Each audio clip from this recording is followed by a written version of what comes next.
Oh, it's you. What brings you all here? Hey, we're just having a look around. I'm here to update myself on how things are going here. Oh, the Fatui are here too! Let me introduce you. This is Mr. Garunt Snežević.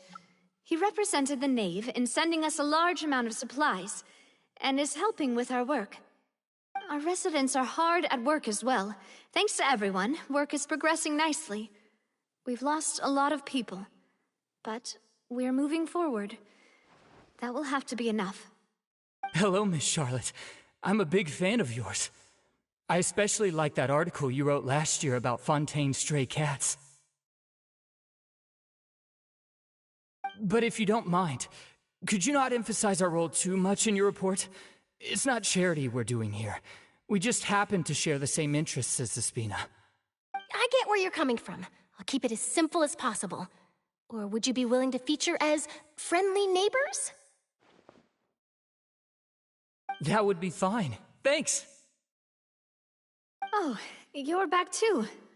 How are things? We finished laying down the construction materials. It'll be another hour before the workers are able to go over there. Huh?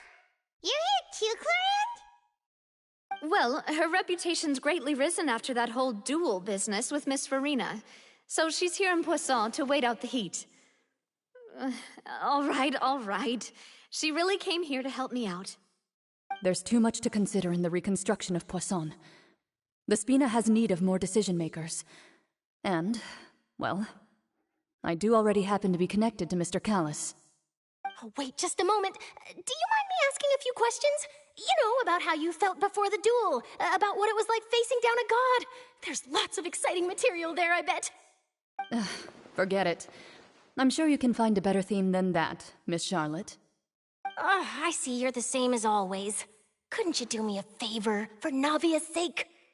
Well, if we're talking about doing things for my sake, you might as well just take a few more photos of me. Or of the Traveler. It's better than wasting time persuading Chlorand, at any rate. Of course I will. I'm not gonna let him off that easy. All right, then everyone who wants to be in the photo, gather up. And smile.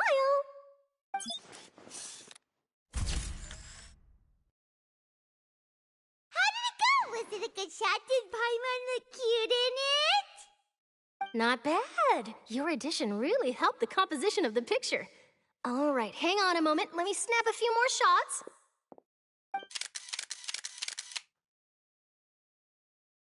All right, that should do it. I'll be back here later anyway, so let's call it a day.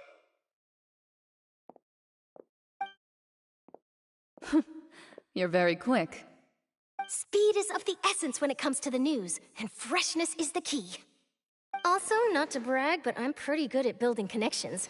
Who knows? I might eventually get that interview with you after all, Miss Chlorand. Wow, you really do have that never say die spirit. I'm impressed. I'll hazard a guess that this is how you got that interview at the Fortress of Meripede.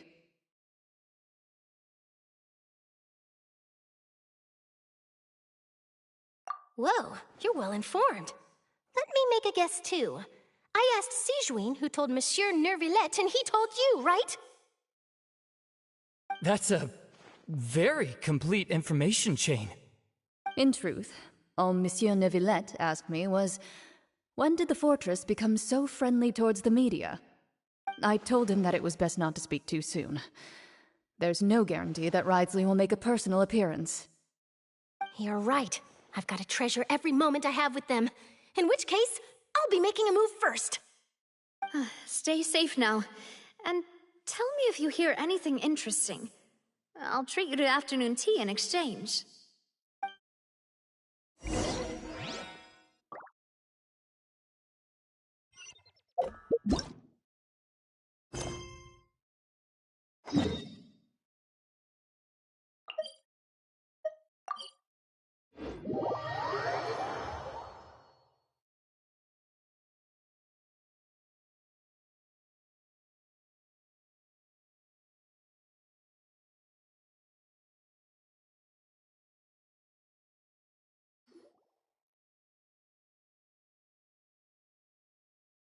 Wow, guess we're here again, huh? There's a real nostalgic feeling to this place. Looks like you've been missing us. Duke! Did you come all the way to the entrance to greet us? Of course. I'm here to welcome you and our dear Miss Charlotte, whom our good head nurse recommended to me. It's an honor to finally meet the much-rumored Duke. Thank you for consenting to my visit to the fortress, sir. No need to thank me. But that said, I shouldn't be the focus of your interview. I trust you recall our agreement?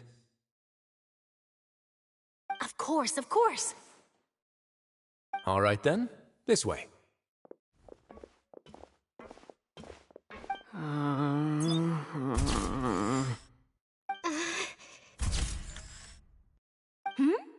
Hey, no need to be so nervous. I've already taken all the photos we need. Miss Charlotte, do these pictures really need to be published on the cover of the Steambird? It would seem that Miss Lorvine doesn't want her face to appear beside that of Mr. Jurier, Sir, please don't say things like that. But it looks like dear Mr. Jurier denies it. Might this interview be very important to you, then? No, I just... This is my first time being interviewed, and I'm very thankful to the Steambird for... Now, I might not look it, but I actually did meet Mr. Edwin once. And I'll be honest, I enjoyed chatting with you more. You've definitely got more of that genius vibe going on. The boat that brought about a miracle, the ark that saved the people. Why, you recreated a myth back there, like an emissary of legend. Still, if I might ask, where's that flying ship now? Huh! Looks like Charlotte's trying to get herself another exclusive scoop. I have to apologize, but that ship is presently in the bowels of our factory. I'm afraid it won't be easy for you to get a shot of it. Really? Well, then in that case, could I have an interview with you to make up for that loss?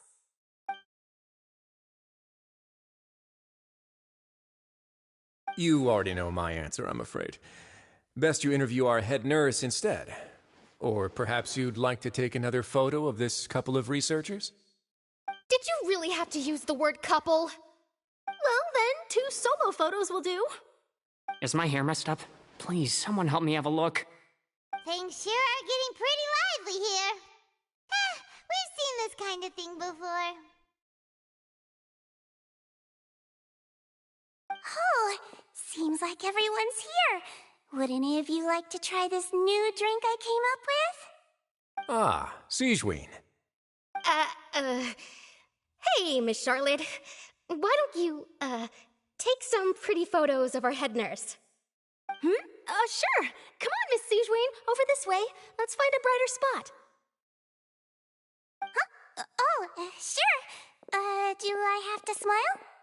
So, how have things been at the fortress?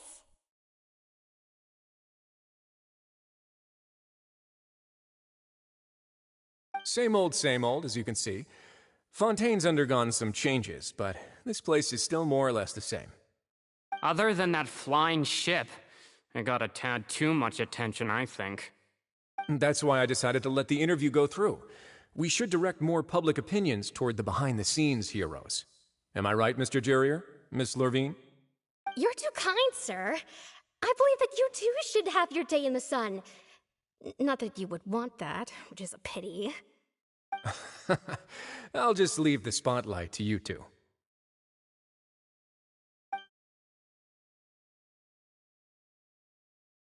I see.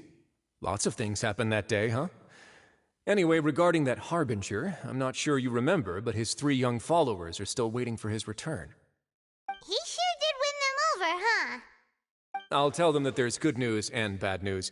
The good being that their boss seems fine, and the bad being that they must face extended sentences for abetting his escape. Oh, actually, what about you? Are things gonna change for you too? What change can there be? The fortress will keep chugging along, and so will my duties. As to what Miss Farina's departure will mean for the nation, and if our laws and governance will be transformed, we'll leave those to the folks in the overworld. Hey, everyone! The photo shoot's done.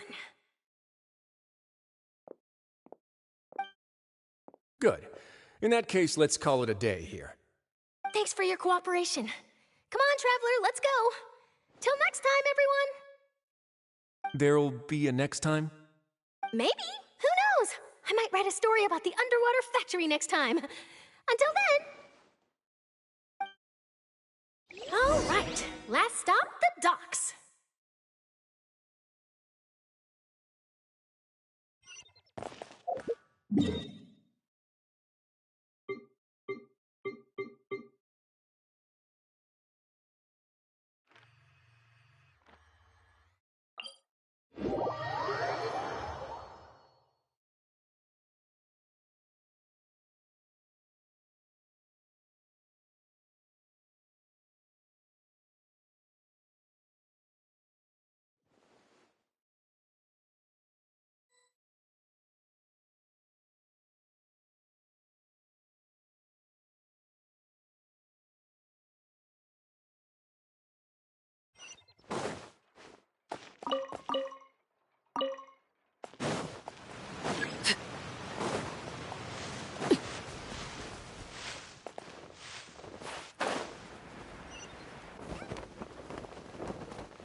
How did you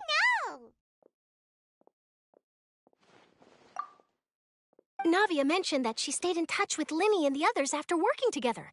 Apparently, they've been at the docks distributing these strange pockets the whole time since. Traveler, Paimon. Ah, and Miss Charlotte, too. Would you like a magic pocket? What sort of gadget is it? It's a wondrous bag that can be used to carry many things. The water level has returned to normal, but if you see any of your things floating around, you can use this to carry them. Or you could trick a friend into doing it for you. Trick a friend? I wonder which of my friends would fall for that.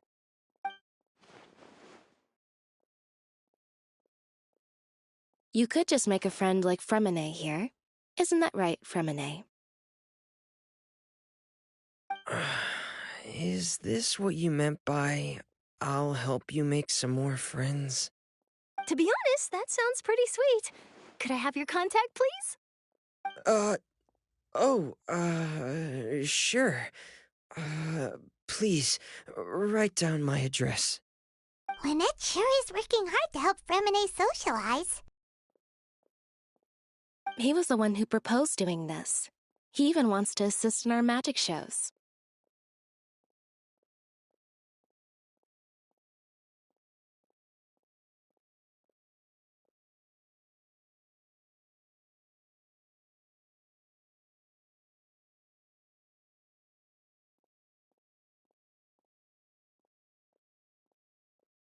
Yes, I was planning to first introduce Pear as an assistant, and later Fremine himself. In the future, I think we can leave underwater escape magic to him too. That said, would anyone want to see a diver escape underwater? Oh, it'll work out. Every journey begins with the first step. He'll become a part of our show eventually. Lynette, could you come over? Miss Charlotte says she wants to take a picture of us. Got it. My, that Charlotte is rather perceptive. She got rid of everyone the moment she realized I had something to say to you. So, how have things been, Traveler? Father says that you did a great deal during the latest events. She's very grateful for your contributions to Fontaine. That's all right. We were more than happy to help. So, what's she doing now? Oh, I guess you haven't heard.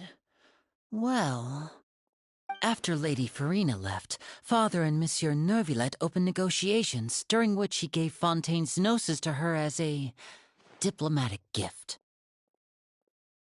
A diplomatic gift? A gnosis? Yes, I was quite surprised at first myself. But when I thought it over, there were actually a number of things going for it. It could have been done as an apology for the incident with Lord Child, or as thanks for his help in tying the all-devouring narwhal down. Furthermore, Father did also lend significant aid to Fontaine and Poisson. Well, that's true, but this is a gnosis we're talking about. Doesn't this seem a bit irresponsible? I would agree, but I've also heard that it seems that Monsieur Neuvillette has had a significant change of heart regarding the matter. So there's some reason for this that only Neuvillette knows about? I suspect you'll have to ask him about that yourself. Ah, yes, speaking of which, I did see him strolling around the entrance to the Fortress of Meripede a while back. Isn't he real busy and stuff? Paimon didn't think he'd have the time for that. But back to the topic. The Gnosis was given to the knave, right? What about Child? They say that he's returned to Snezhnaya to recover from his wounds. I hear that the recent disaster really did a number on his health.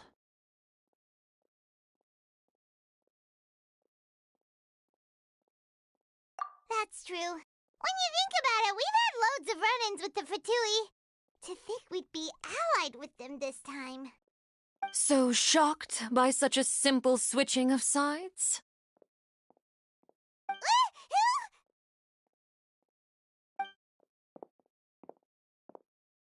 Father! Well, well, what do you know? Come to the docks to see how my children are doing and meet the traveler by chance. Please do not pay my accomplishments in Fontaine too much mind. I would have done them regardless. Are you going to take the Gnosis back to Snezhnaya? That is our duty as harbingers, yes. Don't be too preoccupied with sides. The goal of the Fatui concerns not a single place or person, but the entire world. With such a grand goal in mind, it is inevitable that we must wear many masks. Switching my masks is something I've always done.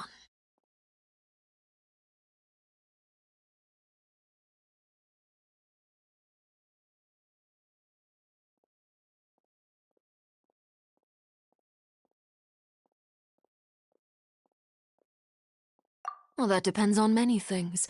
No one truly knows what the future holds. What good is honesty if you can't rely on it forever? As for you, I very much look forward to our next collaboration. Good things cannot be achieved alone, and you've proved yourselves to be great partners.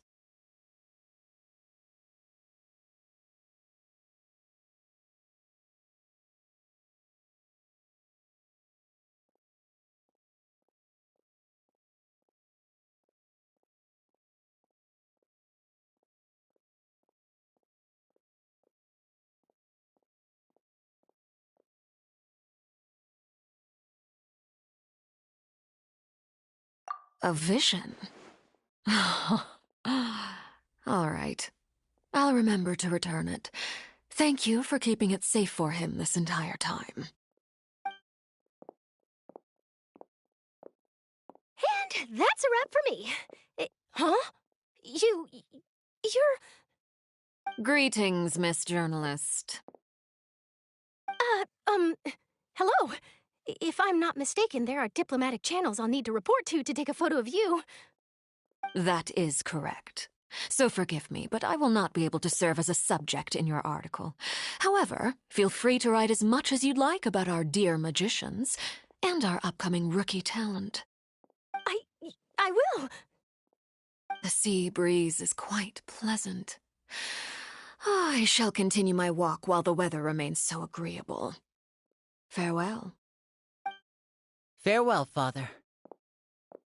Oh, she has such an intimidating presence. I didn't even dare to take a picture. Thankfully, I've already wrapped up all my pre-scheduled interviews. Thank you all. This'll be more than enough for me to write about, I'm sure. Don't be too nervous. Why don't you take a magic pocket before you go? Here, Traveler, Paimon, you take one too. To move things about? That's right. Funny. I was giving out magic pockets when we first met, too. And what do you know? I'm doing the exact same thing right now. So many things have happened, but the pockets are still the pockets. I guess this must be life. We will all follow our own paths, and serendipity will lead you to your fated friends. All right, then. We'll be handing out pockets in some other districts later, so we'll get going now. Have a good day, you two.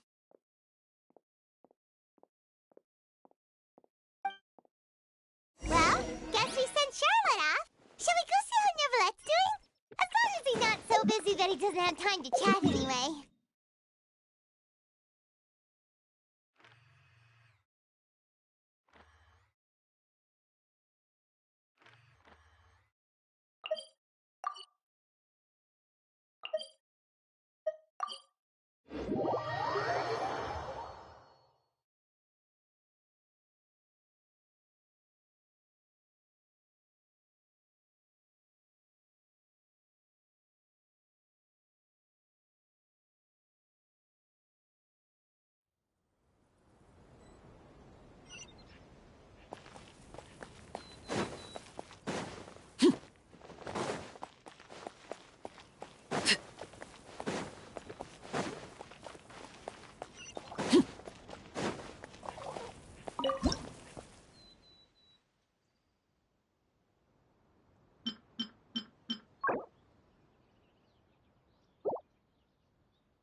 The entrance to the fortress!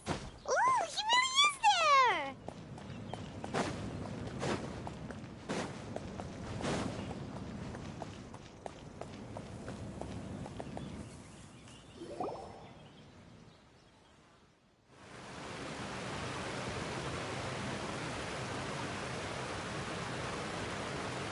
So, you really are here, Neverlet! Paimon didn't think you were going to have free time this hour of the day. Really? Oh, I suppose you must have met Mr. Linney. He took the time to greet me earlier when he passed this way. In any case, you came at a good time. I was just considering reaching out to you to set up a meeting, so I may explain some things that I haven't had the time to before. Aw, Paimon's glad that you remembered. Thank you for keeping us on your mind, what with you being busy and all. Alright, let's have it then. How was Fontaine actually saved? The whole business is still quite the mystery to us. It is strange how words can often leave a bitter taste in the mouth when it finally comes time to say them out loud.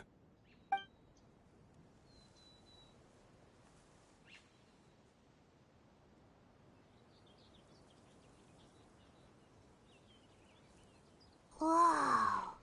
So that's what happened?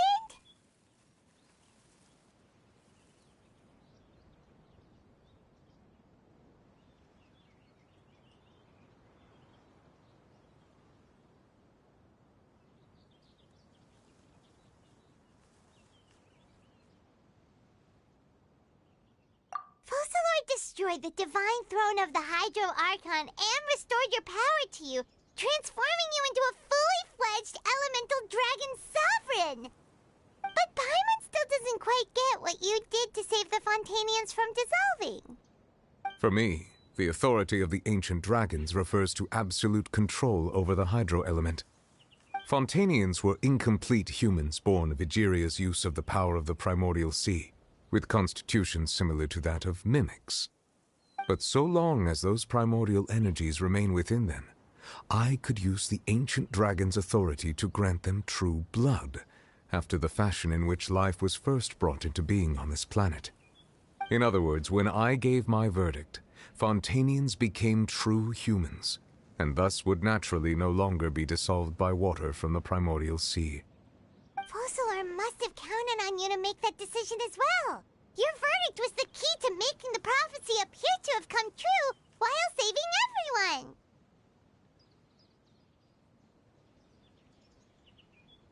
Yeah, and in a manner of speaking, Fosalor finally managed to fulfill the original Hydro Archon's wish to turn Oceanids into real people too!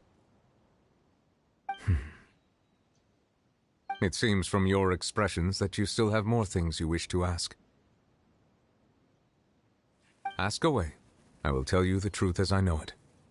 I have investigated his case along many avenues, and I have learned that he once fell into an unknown chasm when he was young. There, by chance, he awakened the all-devouring narwhal. But whether it be by sentiment or reason, that should not have been enough to consider him the root cause of the disaster. At most, he would have had tangential liability.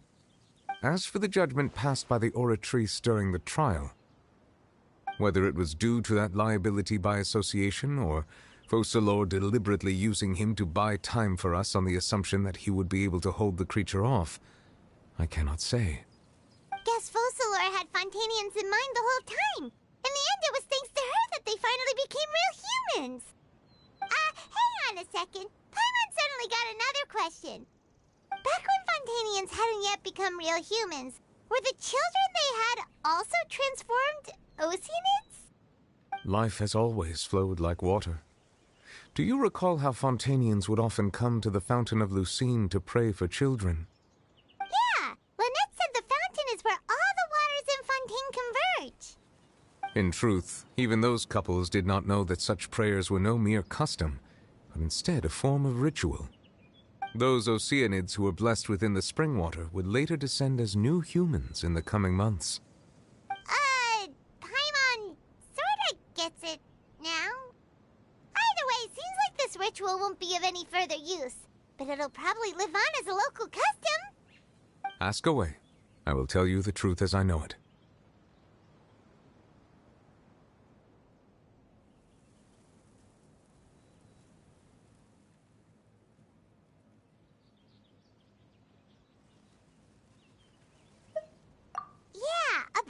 Ah, Lady Farina.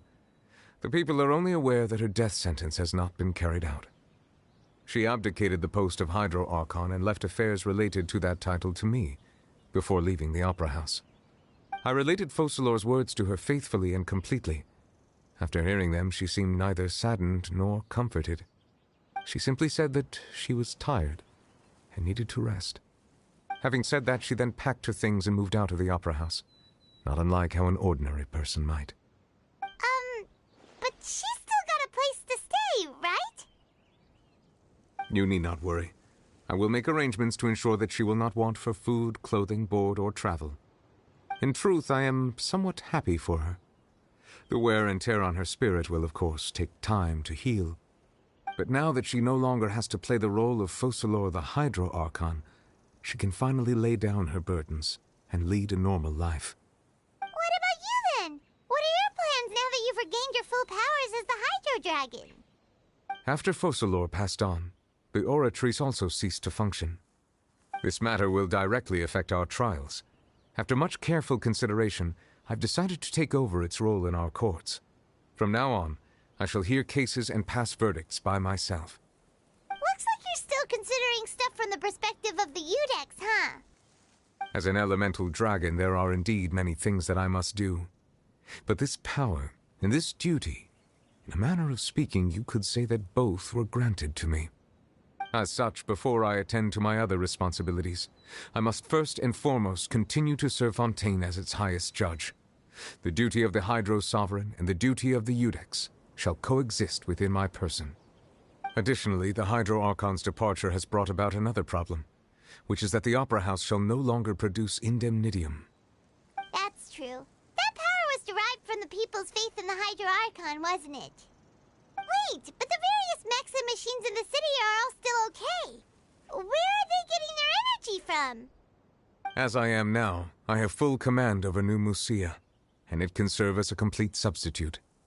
Another reason why I cannot quite leave Fontaine immediately. Wow. This ancient dragon's authority stuff is really quite useful, huh? Ask away. I will tell you the truth as I know it.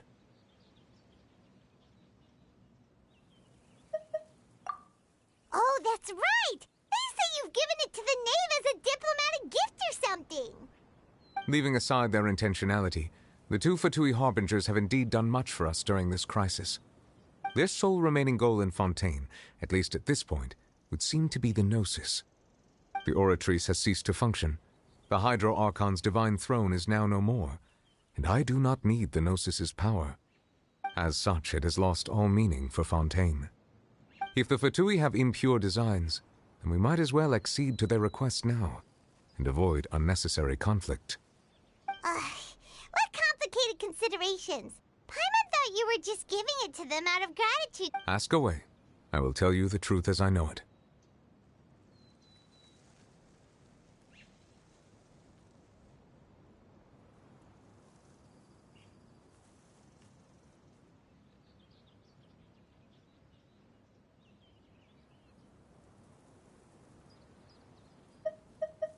You will soon be heading to Natlan, I presume? I'm afraid that I have little talent as a travel guide, so all I can do is tell you what I know about that land. As far as I'm aware, Natlan can be said to be a nation of dragons. A nation of dragons? You mean like you? No, I suspect that I would not find myself welcome there. Unlike ancient dragons such as myself, the dragons of Natlan have undergone long years of development and evolution. Large numbers of them have entered a form of coexistence with humanity. Natlan is also the nation of war. War ravages those lands like an undying flame. There is one other piece of information I got incidentally from my negotiations with the Knave that I believe may be useful to you. The Harbinger known as the Captain has thrown his hat into the endless ring of war. The Captain. Sounds like a real tough customer. Seriously, everywhere you look, there's a Fatui Harbinger doing their thing. I suggest that you fully prepare yourself before going to Natlan. In the meantime, Fontaine's doors will always be open to you. Ask away. I will tell you the truth as I know it.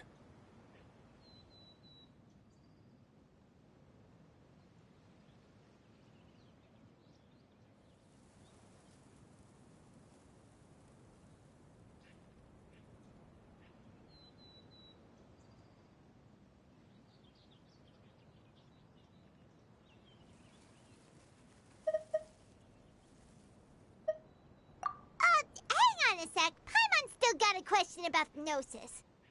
When we spoke to Linny earlier, he mentioned that your attitude towards giving away the Gnosis had clearly changed. We guessed that there might be some reason for it that only you were aware of. No wonder the House of the Hearth is the Fatui's intelligence division. They are certainly sharp. So regarding this specific issue, I was just getting ready to share something with you. What is it?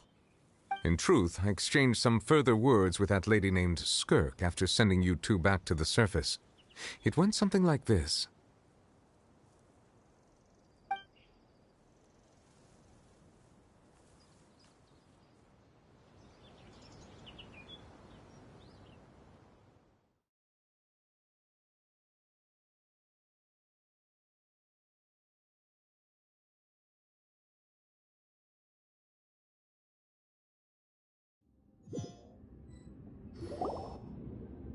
Well, we're going to head topside to see what's going on. You hurry over soon as well, all right, Nervalet?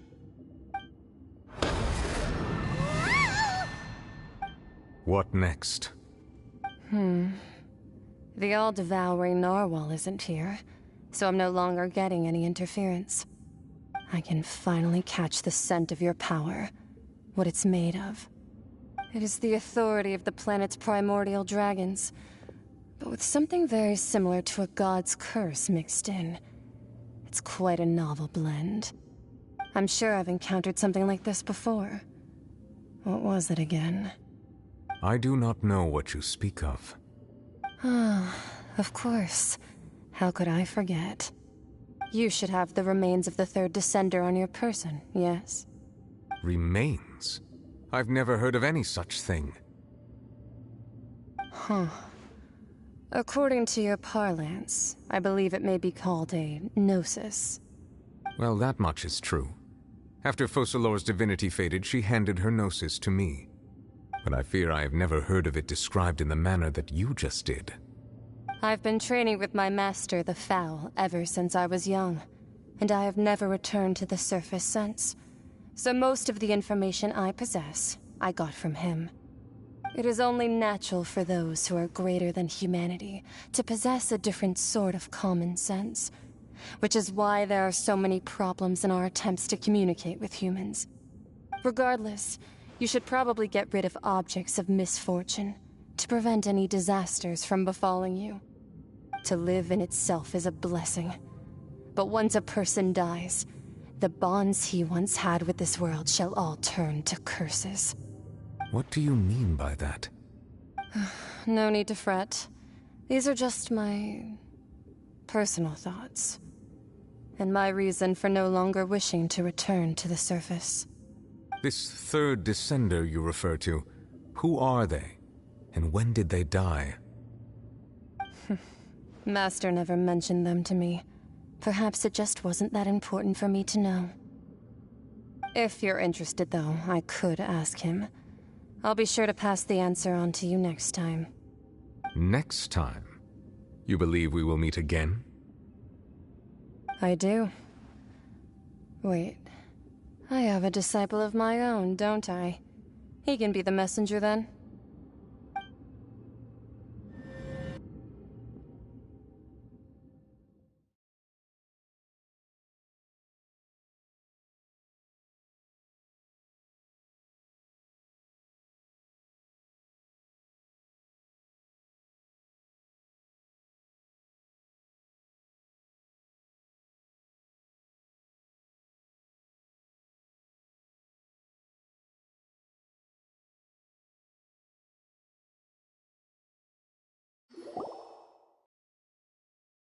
That's what she told me.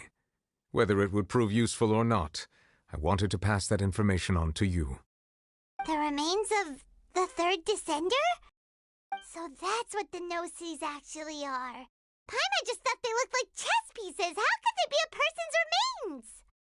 All the same, assuming that there was no misunderstanding or special metaphor at play, that is what she meant to say. And she said that it would bring misfortune and that you should check it, which is why you gave it to the Fatui. If she speaks the truth, then I would simply be putting Fontaine at unnecessary risk by keeping it here.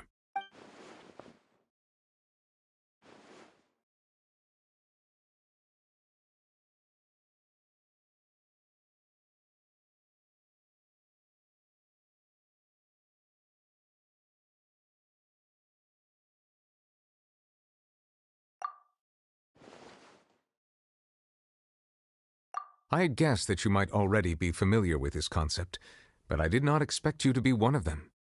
That means that the Gnosis, which are exceedingly element-compatible and can even enhance elemental abilities, do indeed come from the third descender. I wonder, does your body also possess similar properties? Like being able to use elemental powers without a vision. That does sort of count as special compatibility, right? No, let's not think about this stuff right now. It just feels creepy.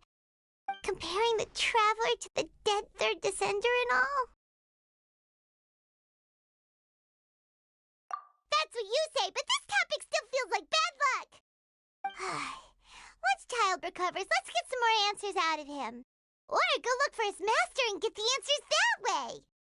I too believe it unwise to make too many blind guesses when information is lacking. The same is true of being at court. All right. Whatever the case, it seems like the crisis here in Fontaine's over for now. Yes. All of Focalor's efforts were for this moment as well. But she sacrificed herself in the end as a god, and she suffered through all those years as a human. Was that really what she wanted? I suppose that would be the mystery of a god's will. I suspect not. But once in a while I too would guess that if wishes were like the clouds in the sky, They will one day return to the earth as raindrops. Life flows like water, and rain is the final answer. The water levels may sometimes tilt one way or another, but the rain falls fairly upon all. And what, ultimately, is the difference between the rains that fall upon all of us?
Hello, traveler. Have you ever heard of a moment of dreams?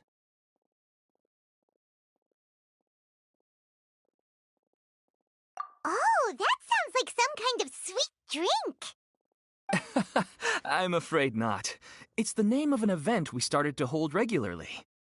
Dreams have become quite the hot topic in Sumeru, and many people are excited to share the dreams they've seen at night. The same goes for me. The last time I dreamed was when I was but a little child, so I can't help but feel excited and nostalgic about dreaming again. Oh, right. Everyone's able to dream again now. Yes, we organized an event to give everyone with new dreams a platform to freely share their experiences. And thus our event, A Moment of Dreams, was born. So, it's kind of like a fireside chat. You could say that. We hear all sorts of wild and fabulous stories every day. Really, why not have a listen for yourselves?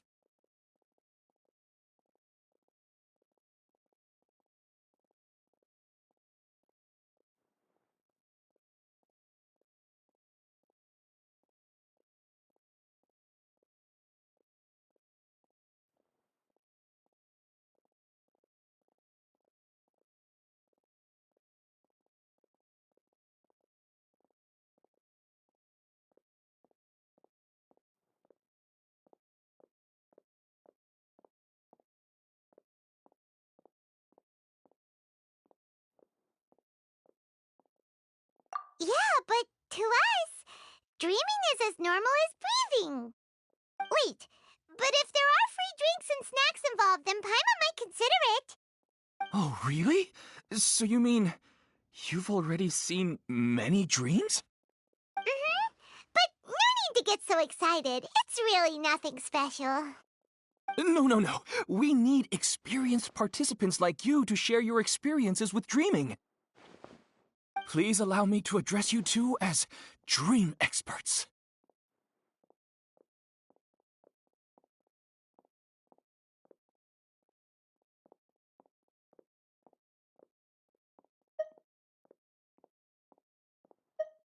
Oh, expert? Paimon kinda likes it. Now you seem interested. Please, follow me to the meeting place. It won't take much of your time. Rest assured, you'll find all the drinks and snacks you'd like there. Wow, how accommodating. Sign us up. But wait, Paimon's getting ahead of herself again. We should see what the traveler thinks first. Why aren't you saying anything?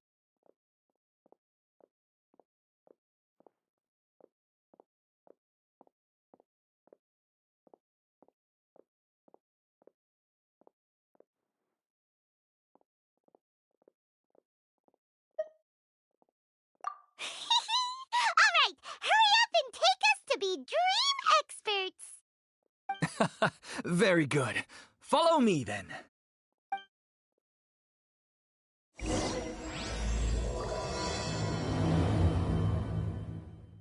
Do you know what's the most important part of being an expert? Well, I suppose it must be accumulating knowledge and sharing your experiences? Nope! It's all about the title! From now on, Paimon will be known as Paimon, the Dream. All this time living in the city, I still Perfect. It's you two. I have a commission here that has your names written all over it. In fact, I'd even go so far as to say you're the only ones for the job. The only ones for the job? Huh. If our help is really that important, it's probably some Archon class commission, right? The Adventurers Guild doesn't employ that kind of classification system. In fact, this commission is also probably not nearly as intimidating as what you're expecting. All it asks us to do is to find a missing person. Huh? Then why did you say we were the only ones for the job? I came across this commission while reviewing our backlog not too long ago. It seems simple, but our records indicate that over a dozen successive efforts to complete it have all ended in failure, despite attempts by several accomplished and renowned adventurers. With the reputation of the Adventurers Guild and the performance of the Sumeru branch at stake, it's in our best interest to assign this commission to the adventurer with the highest completion rate over the past few years. Well, that's us for sure.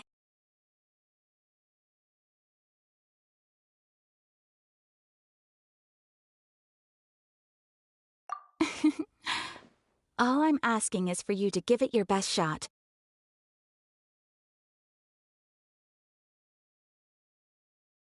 If it proves to be beyond your capabilities as well, I'll talk to the commissioner about canceling the commission.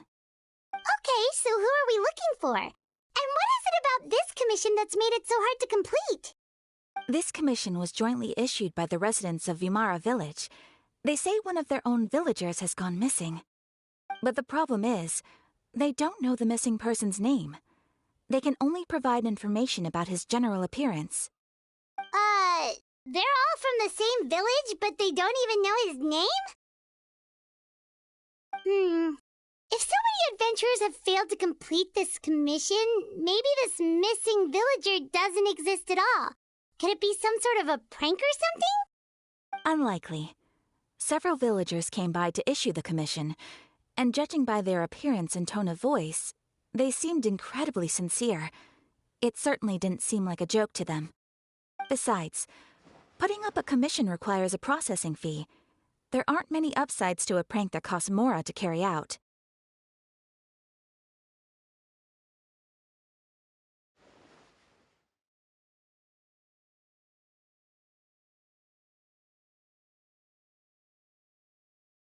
In any case, it would probably be best to go to Vimara Village and ask around first. The Adventurers Guild does have some information on hand, but I would say anything you can learn directly from the villagers would be far more reliable. The best way to avoid misdirection is to go to the source. All right then, let's go!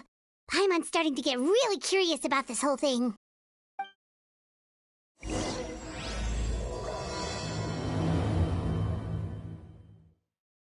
Come on. It's an easy job, isn't it? Oh, okay.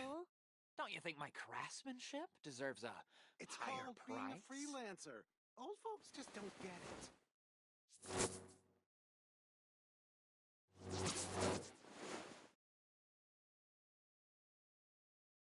After all this time living in the city, I still miss life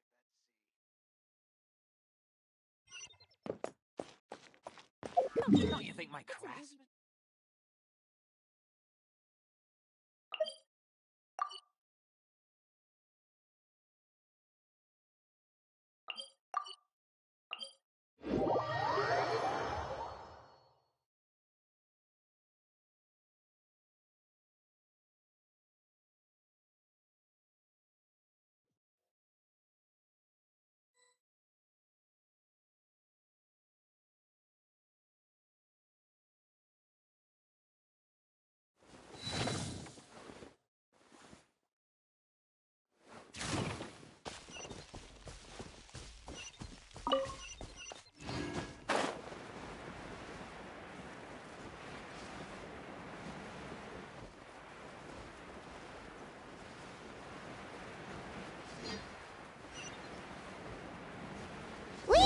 to Vamara Village! Why don't we talk to some of the villagers to learn a little bit more about the missing guy?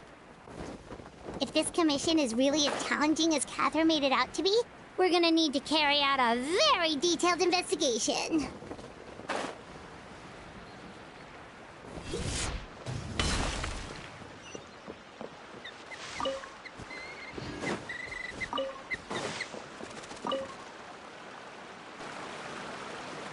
Hello there. You looking to buy something? I do business in this area. Oh, no, we're adventurers. Catherine sent us to look into a commission here in Vamara Village. Ah, so you're here about that, then. Ah, you're not the first, that's for sure. We've certainly made a lot of trouble for you all. To be honest, we aren't holding out much hope. Many adventurers have made their way out here, confident they'd be able to help us, only to leave soon after with nothing to show for their efforts. We've pretty much had it up to here in questions, and the area around the village has practically been overturned in search of clues. But no one has been able to make any headway. So, this person we're looking for, what's his name? Where did he live? Does he have any relatives? I don't know. I really have no clue. I couldn't tell you. Okay, guess you're really sick of answering questions.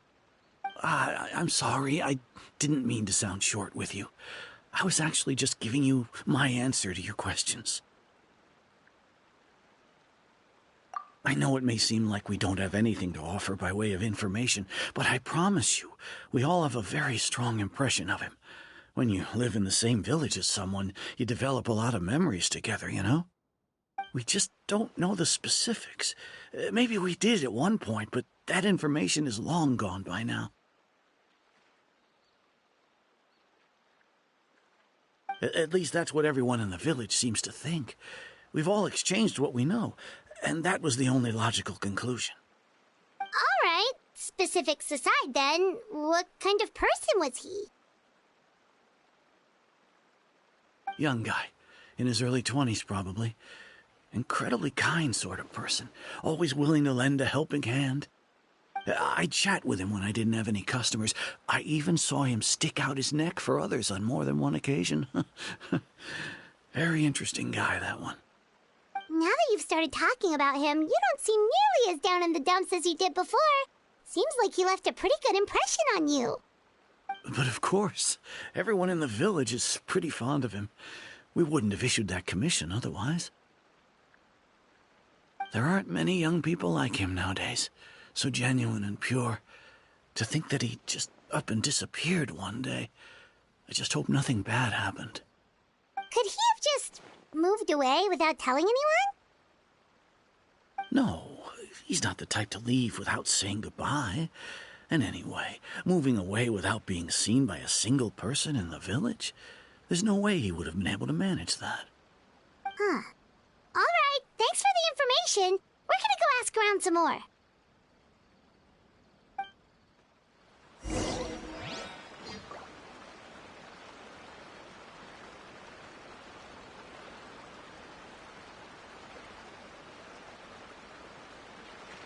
Something you wish to report? Go on. You have my undivided attention.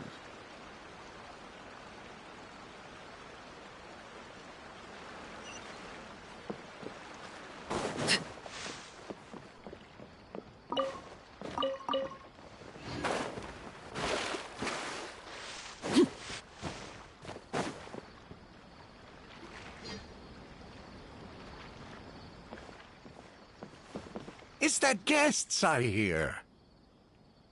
Hi, Grandpa Amadea. We're here to help you look for the guy that's gone missing. Ah, so that's what brings you to these parts. Coming all this way for our sake. That's so very kind of you. With your help, I trust that young man's case is in good hands. Could you tell us a bit about him? Of course. I'm happy to help any way I can. With my failing eyesight, I'm afraid I can't offer much about his appearance. But I do remember hearing the sound of his voice. Not recently, of course. That loss has left me feeling quite empty. I don't think his parents are still living in the village, but somehow he never seemed lonely. In fact, he was usually the one offering companionship to others. He would often take time to visit the elderly or play with the orphans in the village. And whenever someone had something on their mind, he was there to listen with open ears. He always knew just what to say. As the village chief, I owe him many thanks. Helping villagers navigate difficult moments in their lives should have been one of my responsibilities. But he was often the one rising to the occasion. Wow. He seems like such a nice and gentle person. No wonder his disappearance affected you all so much. But, you wouldn't happen to know any details about his name, address, or family situation, right? I'm ashamed to admit it, but I just can't remember. No matter how you look at it, I should know those things. But for some reason, no matter how hard I try to remember, the information just doesn't come.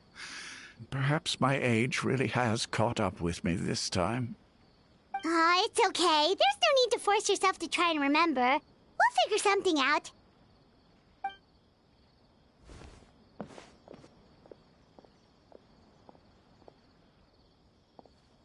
Well, Traveler, what do you think?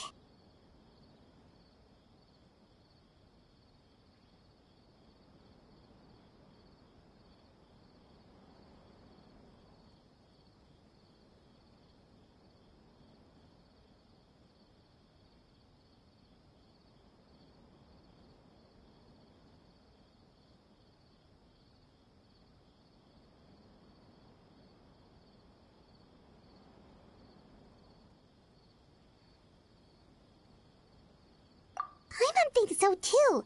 Like, the name thing. It's so weird that no one remembers his name.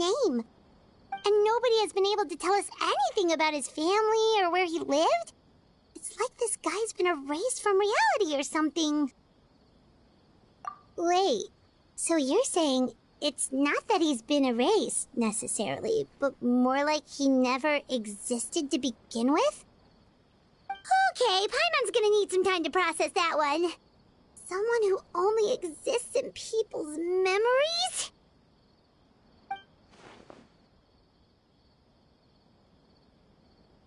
You two are the adventurers who just arrived, right? You're here for the Vamara Village Commission? Yep, sure are. We were just looking into the case. I'm so glad to hear that. Thank goodness you haven't given up. I've been so worried the Adventurers Guild might cancel our commission. My name is Atosa, by the way. I grew up here in Vamara Village. Anyway, I just wanted to say, please keep searching for a missing villager. I'm begging you. You have to find him.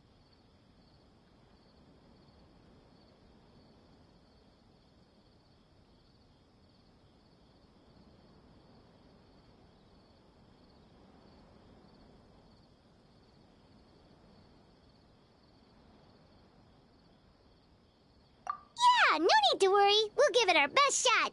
So, were you close to the missing villager? Are there any leads you can give us? I'm not sure this counts as a lead, but follow me. There's a place I'd like to show you.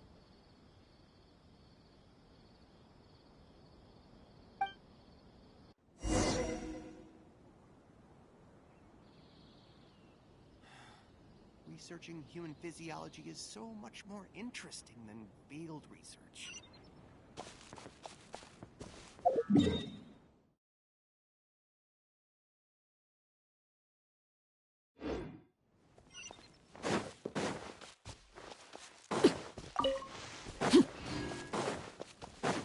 There's no rush. I'll have another talk with him.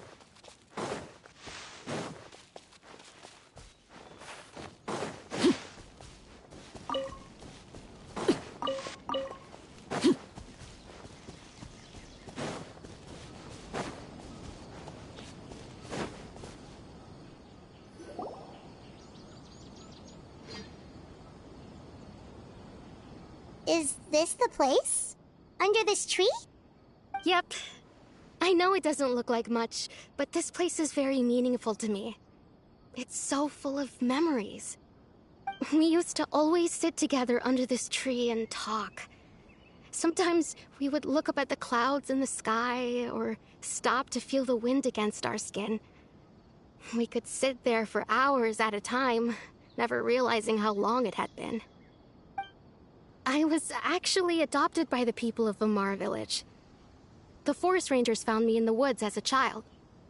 I was surrounded by such good people, and growing up in the village was so lively. Still, there were times when I couldn't help but feel incredibly alone. Alone? How should I put it? When something's bothering you, or when you have good news to share, you always want to talk about it with somebody. But for the longest time, I didn't know who I could talk to, or if I should say anything at all. Everyone has their own problems to deal with. Even if I might want to confide in others, I don't want to become a burden.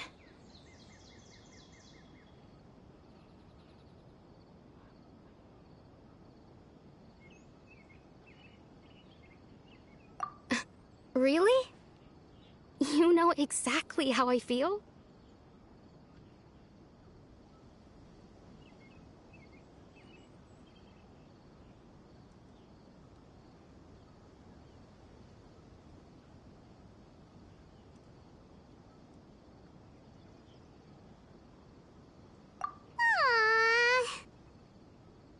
Wow, that sounds really nice. You're quite lucky. When it comes to our missing villager, well, I guess you could say that to me. He felt like both a family member I could rely on and a friend who could really understand me. No matter what came my way, I knew I could always talk to him. He was so thoughtful and pure, and patient, too. Whenever I talked to him, he would always seem so interested, as if the things I was describing were just as important to him as they were to me. Ever since he disappeared, there's been so much I wanted to tell him. No, none of those things matters now. I just really want to see him again. Wow, you two must have been really close. Did he ever tell you anything about himself? He mostly just talked about interesting things he saw around the village. He'd share a lot of his own wild ideas as well. Oh, right! I did ask him about his parents once. But all he said was, they're not here anymore. I didn't know whether that meant they had left the village or passed away, and I didn't want to pry. Still not much to go off of. Look at me. Talking your ear off and still nothing to show for it. I'm sorry I wasn't more help.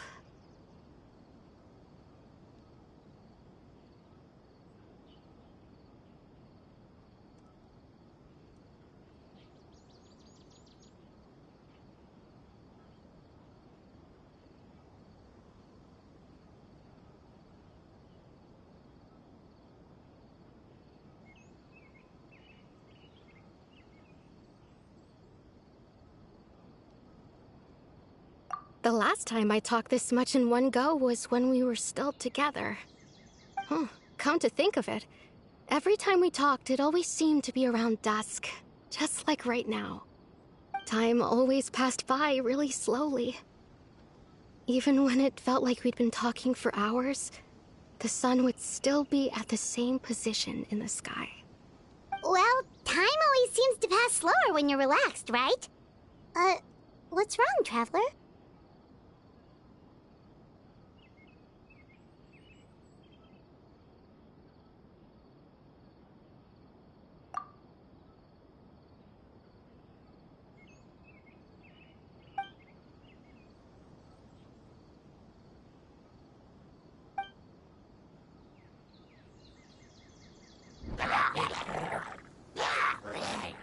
Hey, look at those hilly trails over there. Doesn't it seem like they're acting a little strange?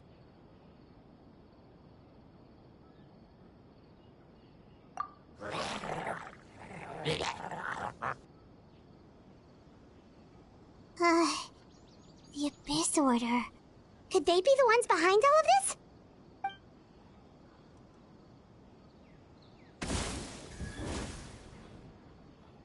Uh-oh, we've been spotted! Quick, get ready to fight!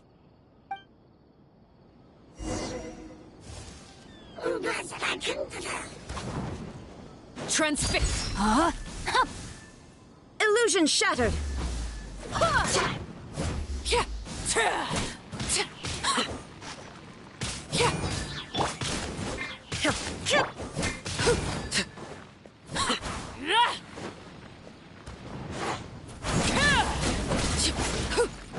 Everlasting as the moon! Overruled! There is no escape! Go as one!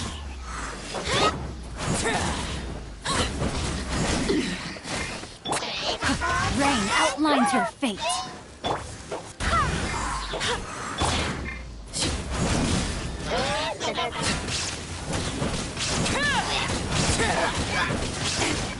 Transfixed! Wind, hear me. This is where you fall. Laid bare.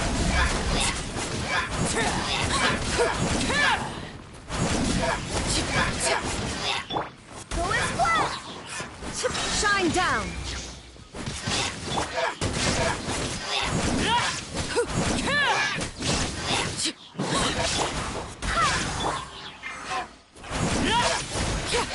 Overruled!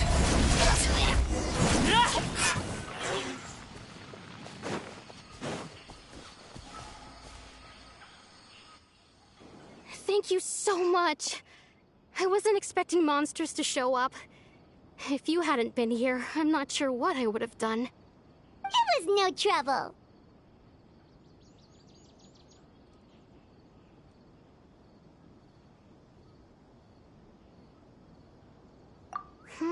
Now that I think about it, the hilly trolls around Vilmara village have been a lot more active lately.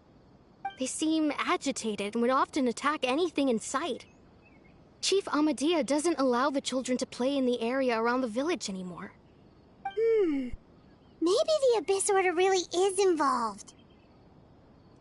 Well, we should head back and check out the situation in Vilmara village just in case. If the Abyss Order is plotting something, that could spell trouble for the villagers.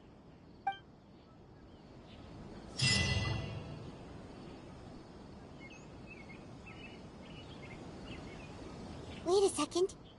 The person... It's Dainsleif!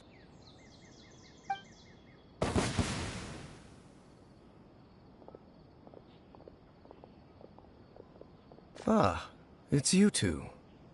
Oh, a friend of yours?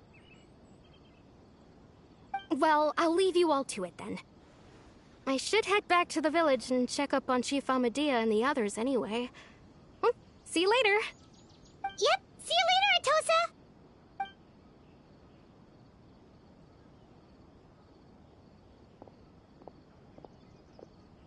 Why do you always have to pop up out of nowhere like that? Is it your life's mission to jump scare us or something? It's hardly personal, or intentional for that matter. As long as you and I are both in pursuit of the Abyss Order, we're bound to cross paths. Ah, so you're here to investigate the Abyss Order then.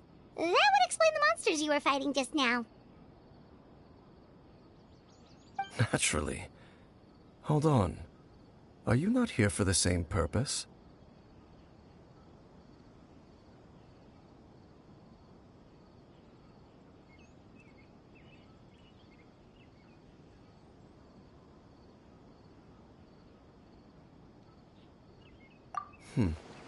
No matter. It may have taken you a while to catch on, but I'm sure you've also realized by now that there's something strange about this place. The Abyss Order is most certainly planning something in this area. Or worse, their plan could already be in motion. So you think the Abyss Order is behind the hilly trail activity in the area? As things stand, I highly doubt that is their primary motive. I would imagine the increased hilichurl activity is merely a byproduct of whatever it is they're really trying to accomplish. Still, the hilichurl activity is causing a lot of problems for the people here. We should stick around for a while and protect the village, don't you think? The best way to protect them is by figuring out what the Abyss Order is truly planning. That is how we prevent further tragedy. And you shall have them. I never intended to hide anything from you. Don't worry. There should be ample time to talk.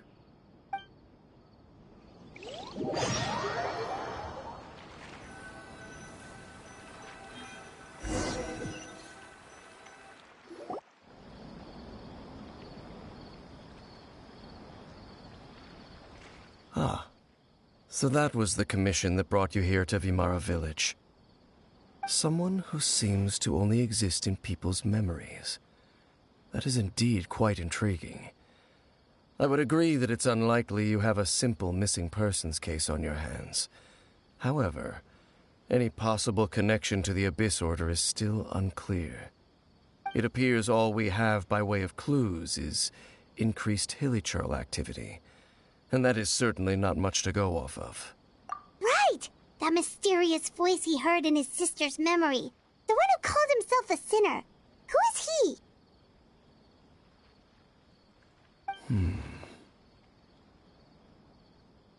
Traveler, let me ask you this.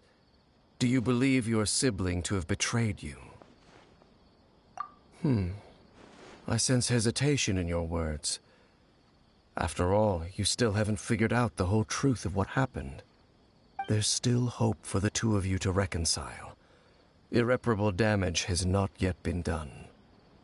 The sinner you wish to know about, his situation is different. He and his fellow sinners have long betrayed me, and long betrayed their nation. His name is Vedrfolnir, the Visionary. I'm loath to admit it, but he is also my kin, my older brother. Your brother?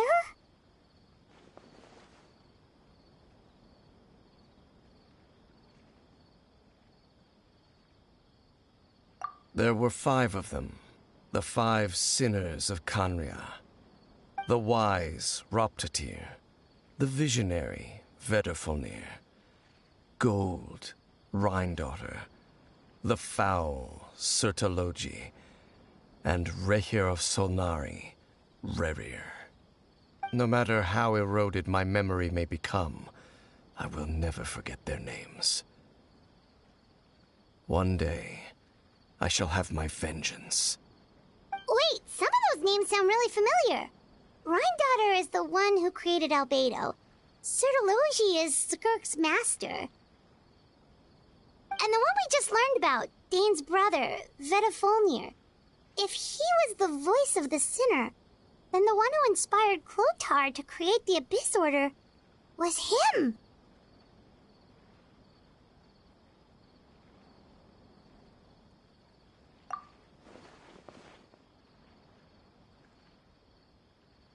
They were once people of great esteem in Khanria. Those who carried the hopes of the nation.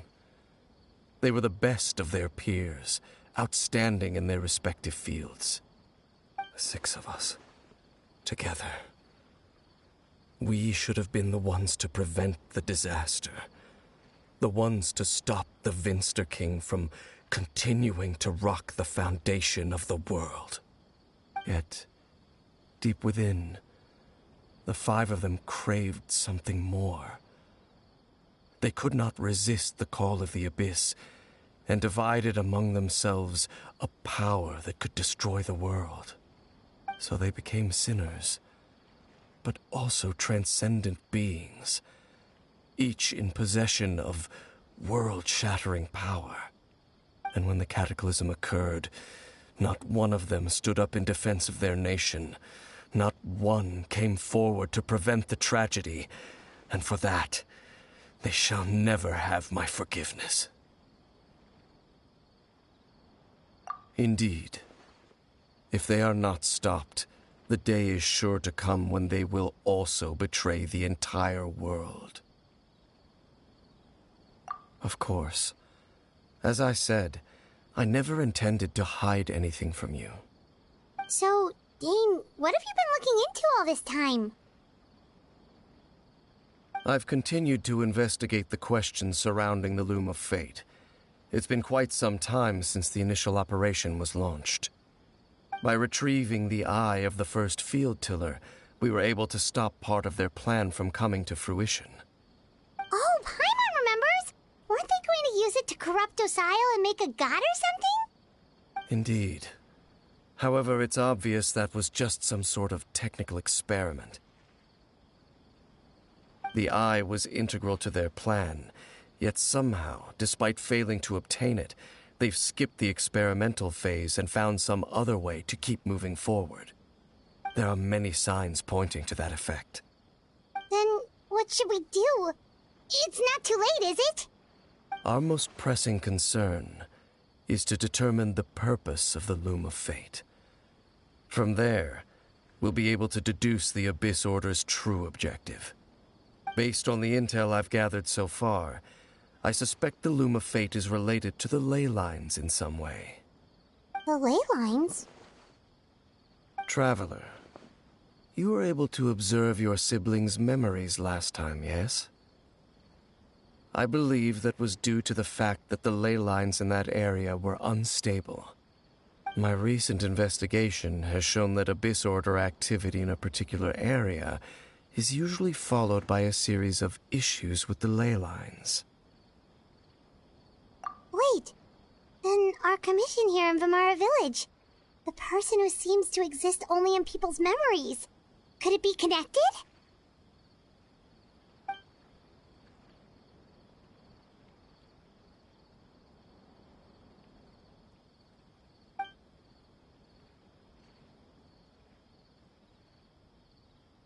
It's certainly possible. I'll join your investigation tomorrow. This missing persons case could very well turn out to be the key to unraveling these mysteries. Well, if we're teaming up with Dane again, we're gonna need all the energy we can get. Let's try investigating somewhere a little further away tomorrow.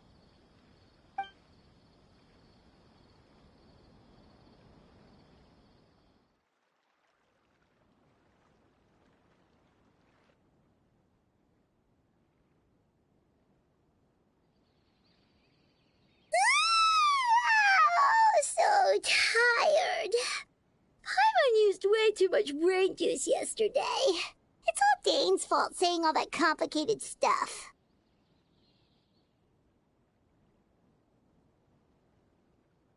Well, let's go find Dane. We've got a lot to do today.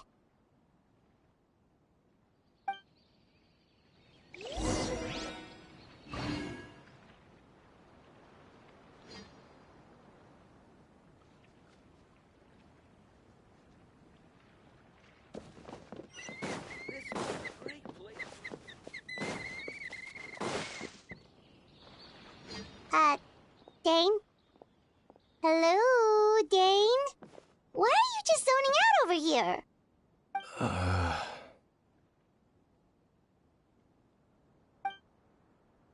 Did something happen?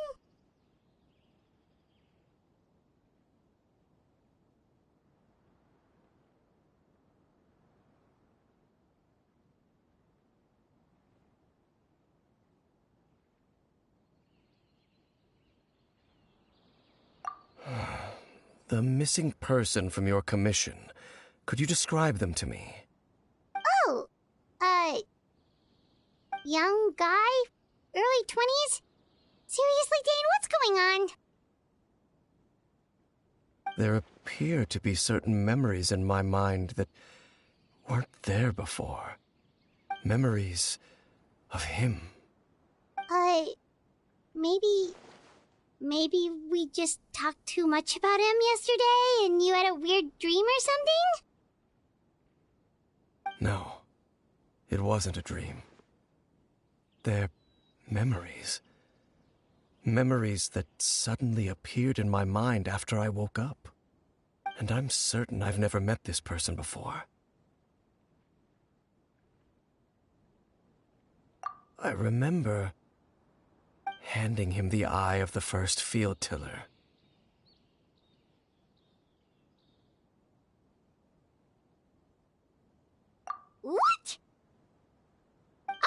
So this missing person definitely has something to do with the Abyss Order, then! Indeed. And it appears he possesses the ability to implant memories into the minds of others. Wait then. All the memories the villagers have of him, could they be fake too? Maybe they never knew him at all. But why would he do something like that? Whatever the Abyss Order is planning, an important truth has been revealed to us this morning. What sort of truth? That their goal is still to obtain the eye of the first field tiller. They haven't stopped. I am the only person who knows its location. Perhaps implanting that particular memory was an attempt to interfere with my mind in some way.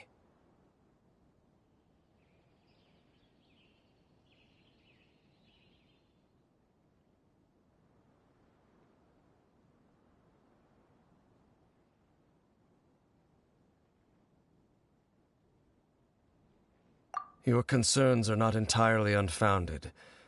I don't believe the Abyss Order is capable of altering reality like that just yet. However, considering their single-minded pursuit of the Eye, I would say an equal level of caution is in order on our part. Come with me. We must check whether the Eye is still in our possession. Oh, so you're going to take us to where you hid it?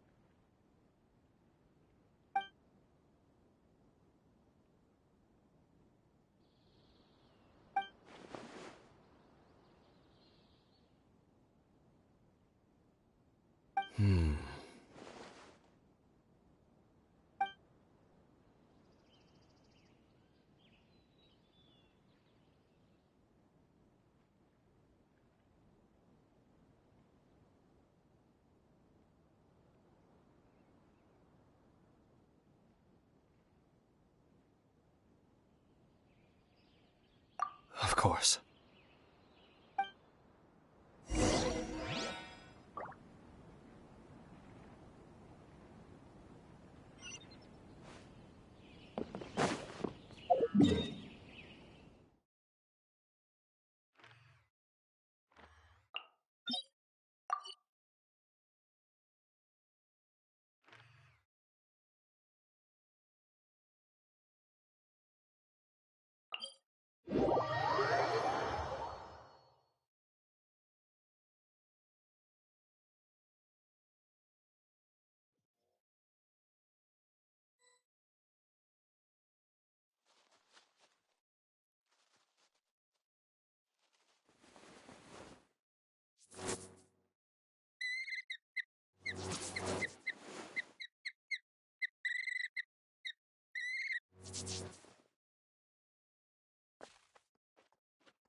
Staring into my eyes is ill-advised.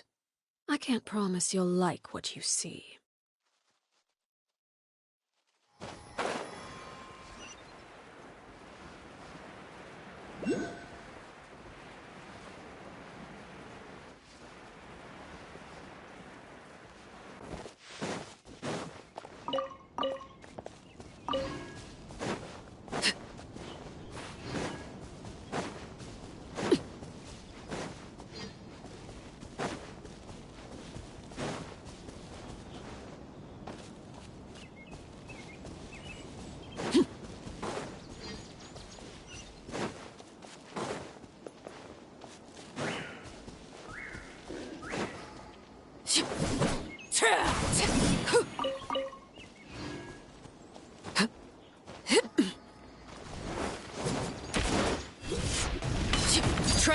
There is no escape!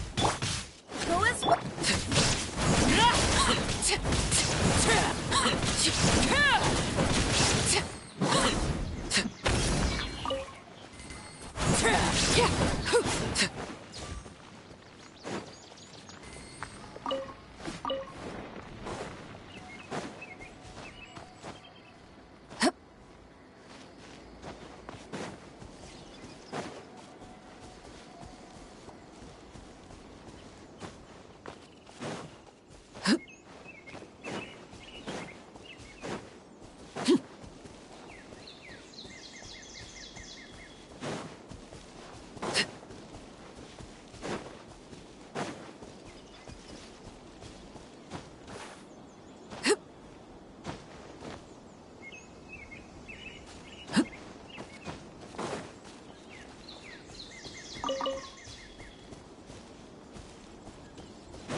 So you hid it way out here? Not an easy place to discover, that's for sure. Well, let's go check to see if it's safe. Traveler, wait.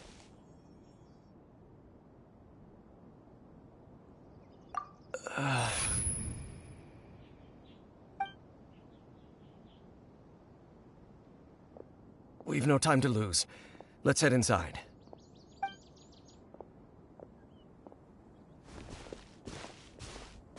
Hey, wait up!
Laid bare.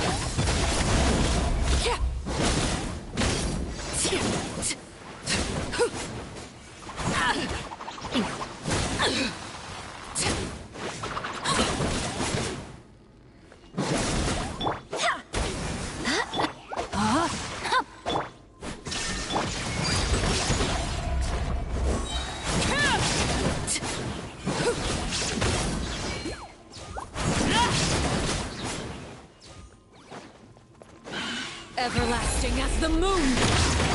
Overruled! Shine down! No, my sword!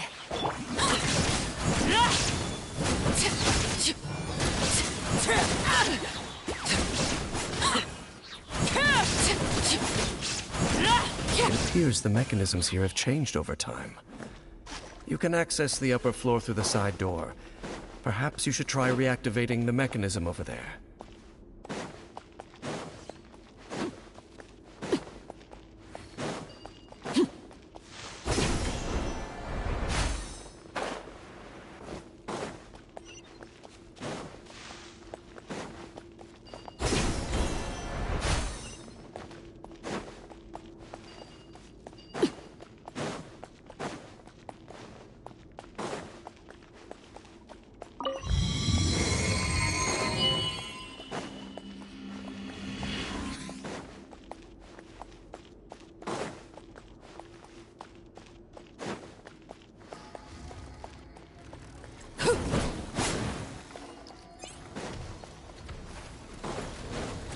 Laid bed.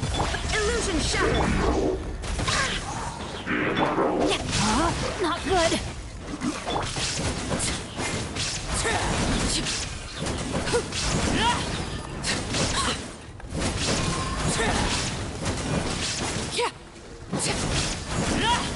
Overruled. This is where you fall. Laid. There is no escape! Rain outlines your fate.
Make sure all the runes are pointing in the direction indicated by the light.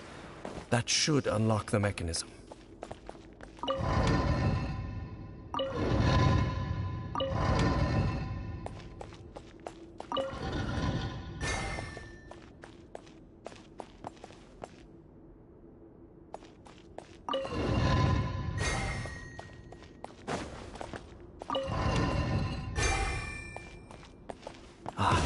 The door's open. Let's go. Our destination is just up ahead.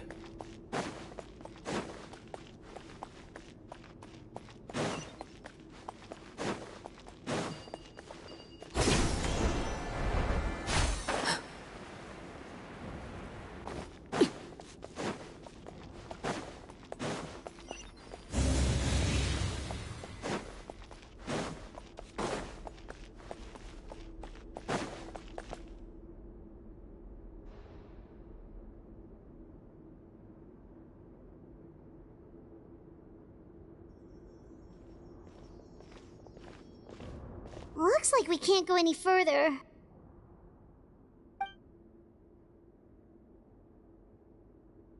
Be on your guard. I sense the presence of the Abyss. It's the Abyss Order! They're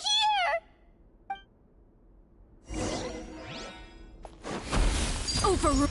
Shine down!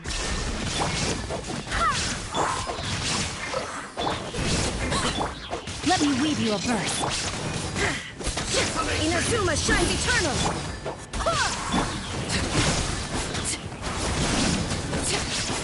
Witness my rise. Illusion shattered!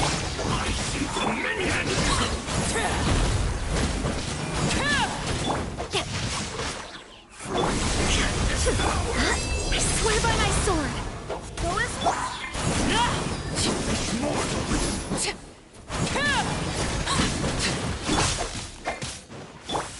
There is no escape! Transfixed! This is where you fall. Go on!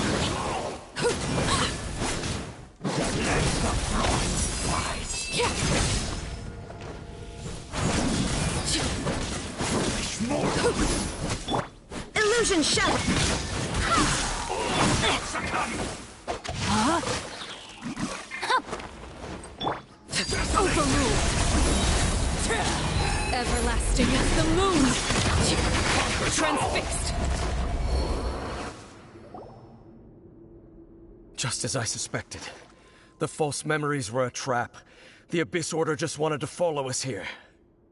Now that they're in the vicinity, we should have a chance to see... Dane? What's wrong? Can you feel that? There's been a disturbance in the ley lines. It must be the work of the Abyss. Wow, you must be really sensitive to that sort of thing. Paimon doesn't feel it. You too. Do as I say. Use that mechanism over there and leave this place. The Abyss Order is putting something in motion. If you return to Vimara Village, I suspect you might finally have the opportunity to locate the missing villager. Just think of it as a way to divide and conquer.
I knew going along with your trap would be the only way to meet with you face to face.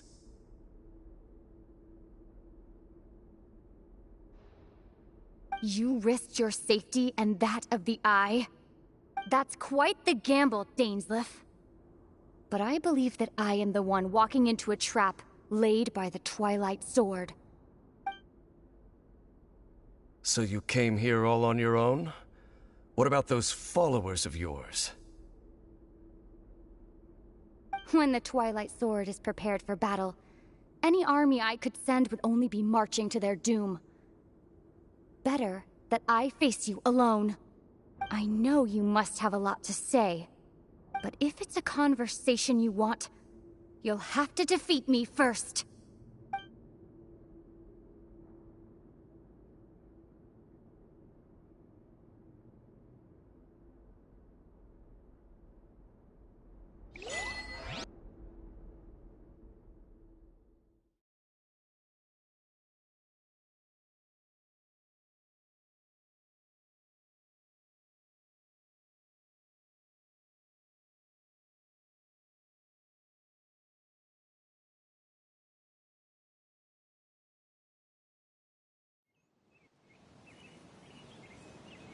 The Abyss Order's on the move! The ley lines are all out of whack! We better hurry back to Vimara Village and see what's going on!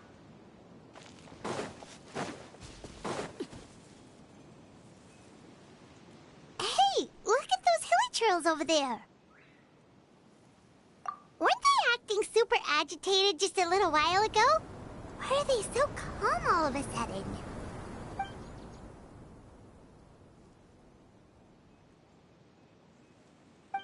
In the New World, they bade farewell to the shrouded sun.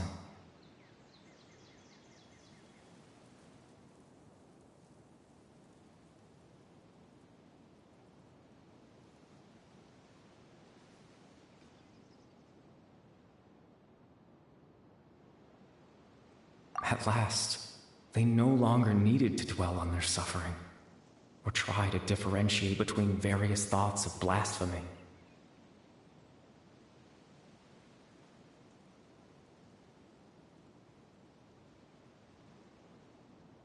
Such was the price they paid, and thus their souls became cleansed. Did you hear that? What was that sound just now? It sounded so gentle. Could that voice be comforting the hilly trails in some way? Oh, this is weird. Let's check if this is happening anywhere else.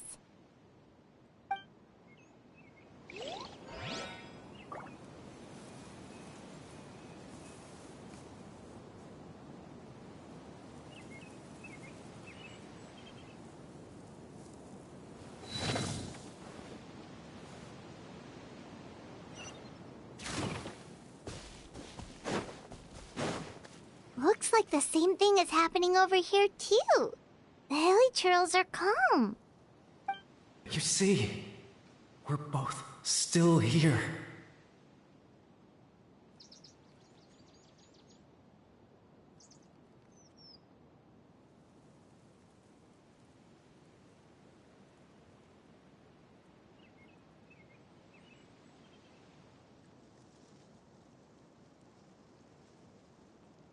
We've reclaimed an endless amount of time to love.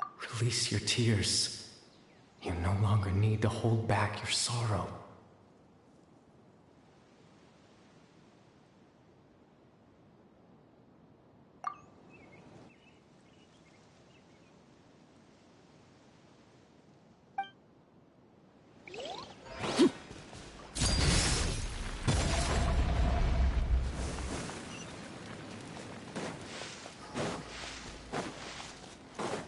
Over there. It looks like they're sleeping. In the end, he whispered, softly. Sleep well, Father. Sleep well, my beloved people. When you awake, that which differentiates us shall be no more. It almost sounds like a poem or some kind of story. Well, now that the Hilly have calmed down, Vimara Village should be safe at least. Let's put this situation to the side for now. Dane said this might be our chance to find the missing villager, so we should head back to Vimara Village before it's too late.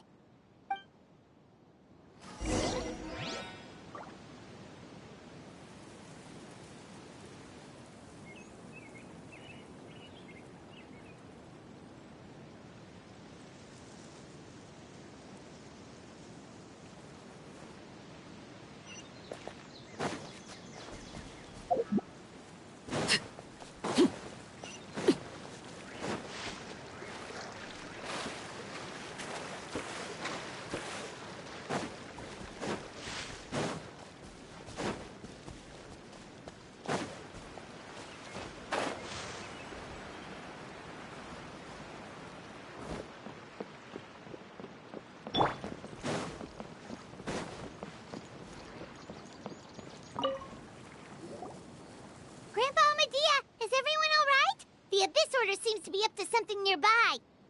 The Abyss Order? This is the first I'm hearing of it. Thank you for your concern, but as far as I'm aware, it's been business as usual here in the village. Well, that's good to hear. Oh, also, you didn't happen to come across any clues about the missing villager while we were gone, did you? Someone's gone missing, you say? Who would that be? Huh?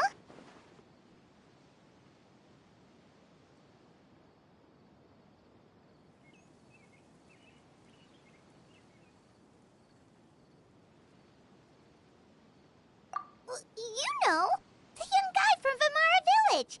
The one you've been looking for all this time. You posted a commission with the Sumeru Adventurers Guild. That's kind of the whole reason we're here, actually. Your missing persons commission. Ah, I do apologize, you two. I hope I'm not worrying you too much. I'm sure it's just my age making me forgetful again. At least right now, I can't seem to recall whatever it is you're referring to. Perhaps you should try asking someone else. But how is that? All right. Thanks for your help, Grandpa Amadia.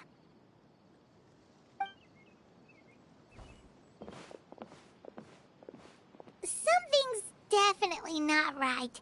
We just talked to Grandpa Amadia about the missing villager. There's no way he could have forgotten all about him just like that. What do you think, Traveler? Could everyone's memories of the missing villager have been erased again? You're right. We should narrow down the possibilities first. Let's go ask someone else then.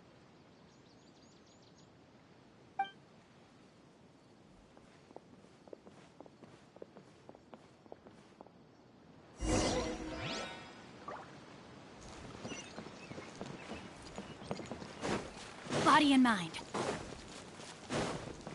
Time to act.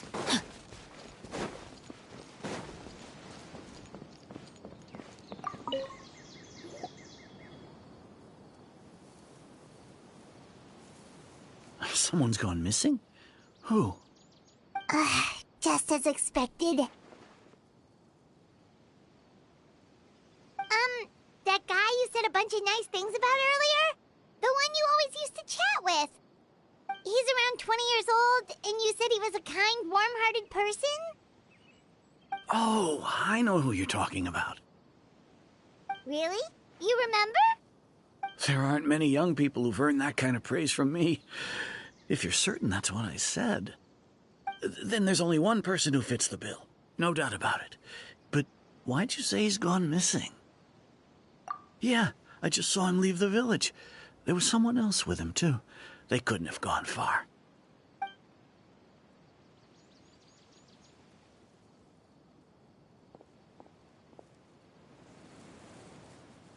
Strange. Bayram seems to remember him. And apparently he just saw him? Do you think maybe it's not that there's something wrong with people's memories, but that we've somehow returned to a time before he went missing?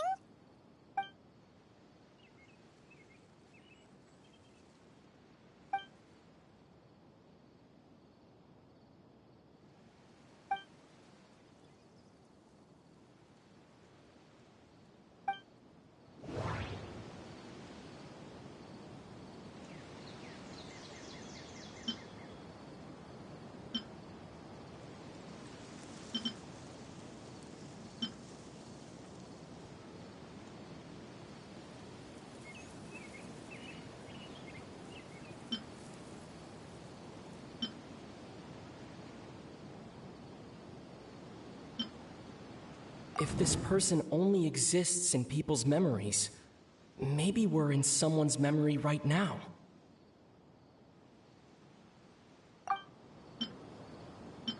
Just like what happened with Greater Lord Rukkhadevata, no one remembers him, because there's been a change in people's memories.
If this person...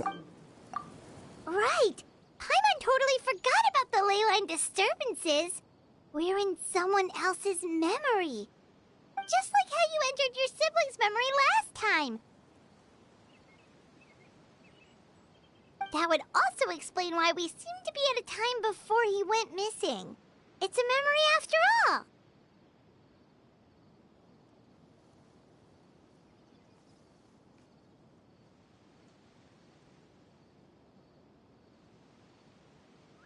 Right. If he's someone who only exists in people's memories, then we're finally on the same turf.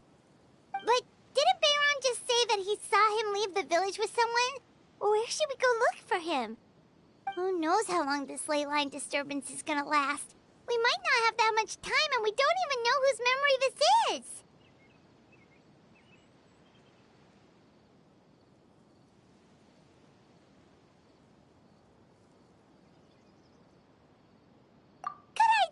That'll help us narrow things down. We pretty much figured out that the missing villager has the ability to...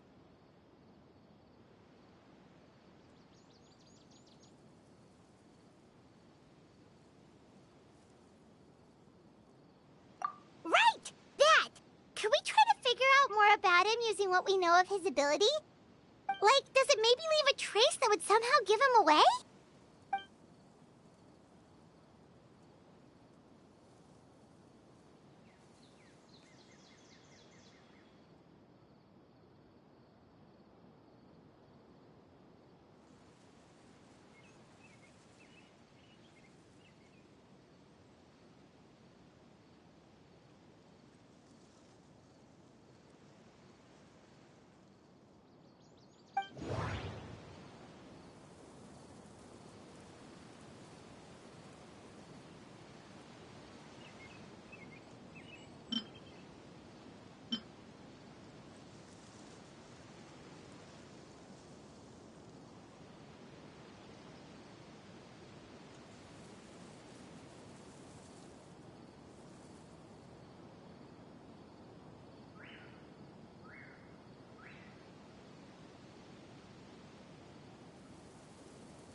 If time... No wonder! All this time and the sky hasn't changed a bit! That must mean time isn't passing! That's the tell of the fake memories!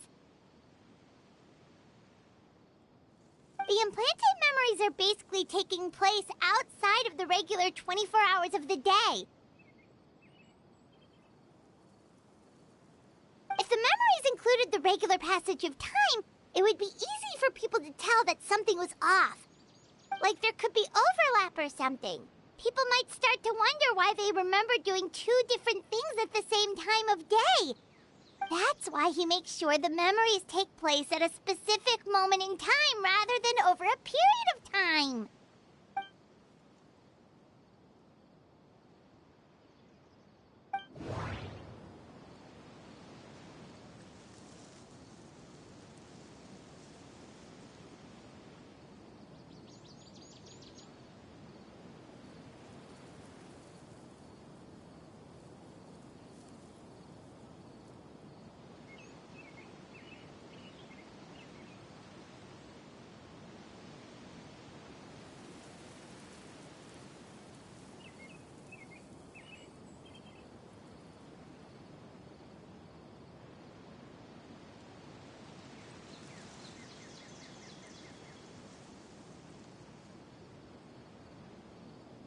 The color of the sky.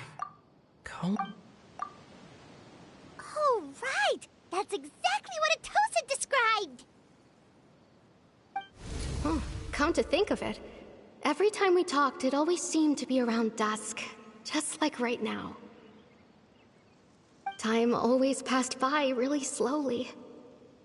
Even when it felt like we'd been talking for hours, the sun would still be at the same position in the sky. Yep, that has to be it! This is definitely Atosa's memory.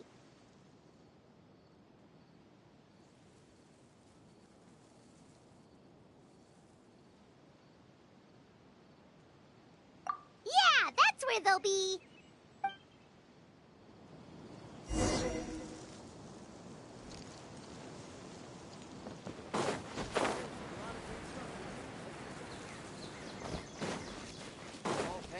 Time to act.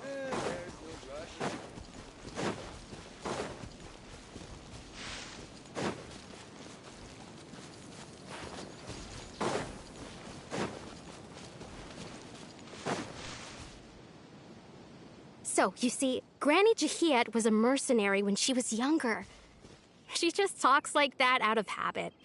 She's not trying to scare the children on purpose. Oh, there I go again. Always talking about my own things.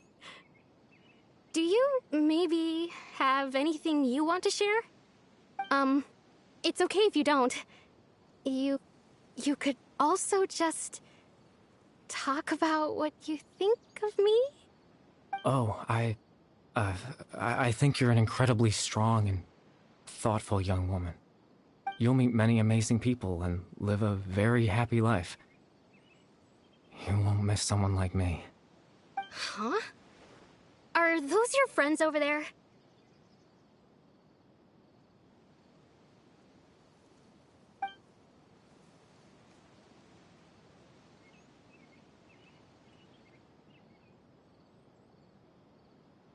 Oh, right! This version of Atosa hasn't met us yet! Friends? I guess you could say that. It must have taken them a lot of effort to find me. So, I should see what they need. I'm sorry, Atosa. We'll have to continue this conversation another time. Another time, huh? Yeah, okay. I'll head back to the village then. Talk to you some other time.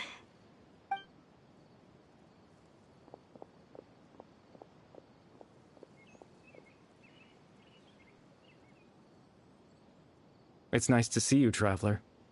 I believe this is the first time we've met.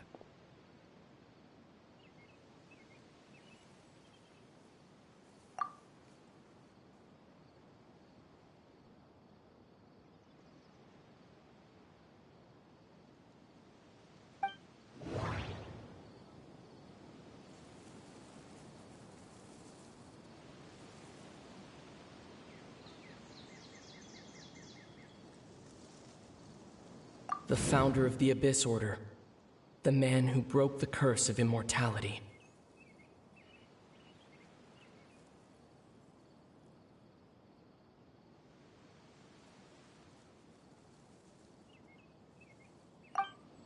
Born into abject sorrow, he shall now become the loom of fate.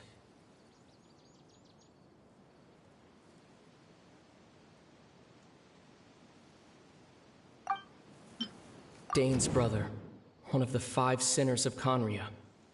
The one who stole the power of the Abyss.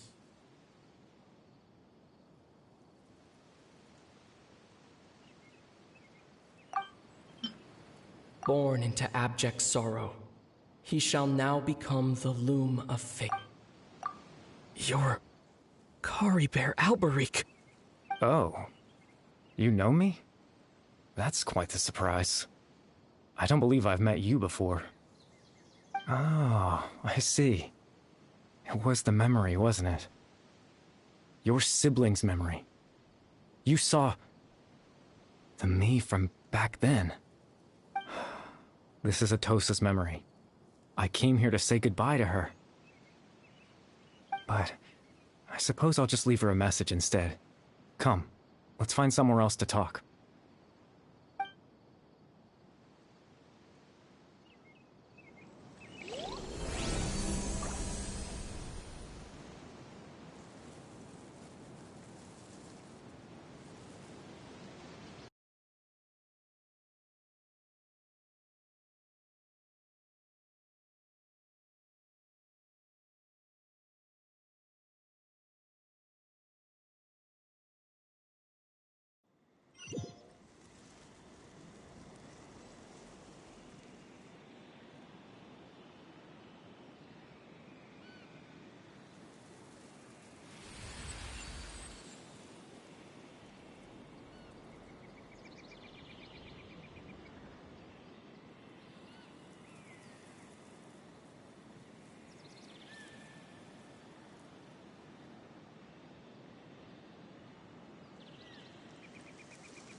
I suppose you could call it the realm of my consciousness. I'm someone who no longer exists in the real world, after all. It's nothing. I still have enough strength to play the part of a good host. I've always hoped that I'd get the chance to talk to you like this, and now, the time has finally arrived.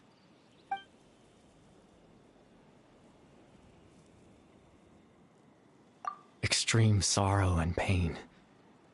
Hope and regret coursing through your veins. And a degree of abyssal power that defies comprehension. Father told me that once I possessed all those elements, I would become the loom of fate. But, despite his intentions for me, I never truly became the loom of fate.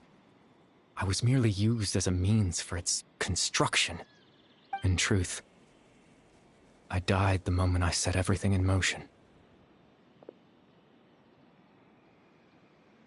The person you see before you now is nothing but a remnant of consciousness left over within the loom of fate.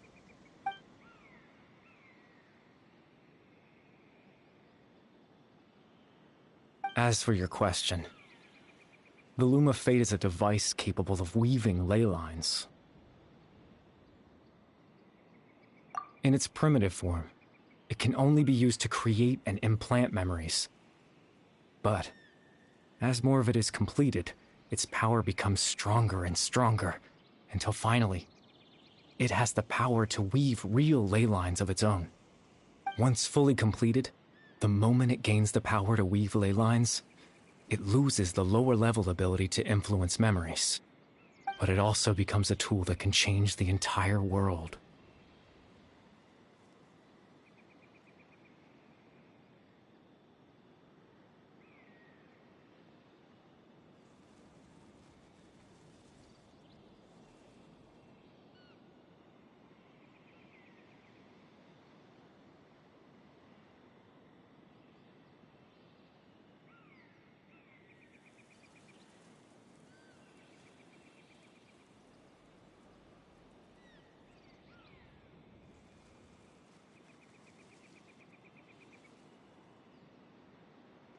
Yes.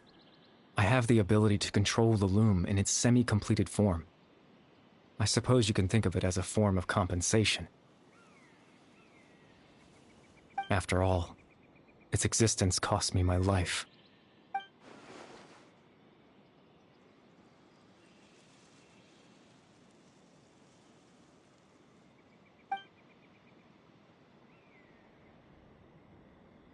Ah, that.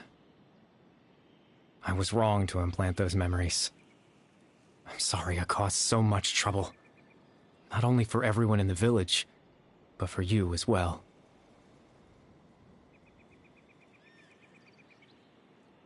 I just wanted them to feel like I once existed in this world.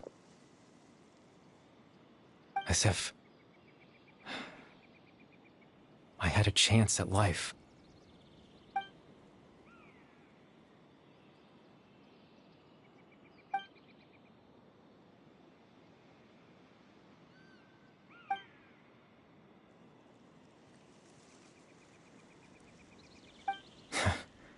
I know what you must be thinking. Why would I do something so meaningless?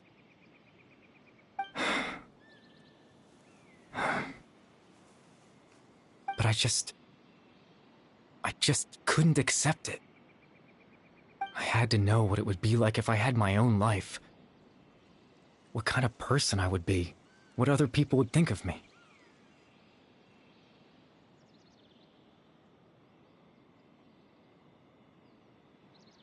Chief Ahmadiyya, Baram, Granny Jahiyat, Atosa.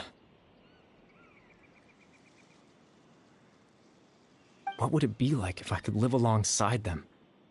No cataclysm, no curse. Just a quiet life in a peaceful village. I was curious, so I selfishly tried to have my own life. Even if that meant piecing together the version of myself that could have been. One memory at a time. I know it sounds stupid. After all, my life ended a long time ago. Any chance at living was stripped away from me when I was 8 years old. My consciousness left to mature in an illusory world of nothingness. Even the form you see before you was nothing but an invention based on my father's appearance. An imagined version of what I would look like if I had the chance to grow up.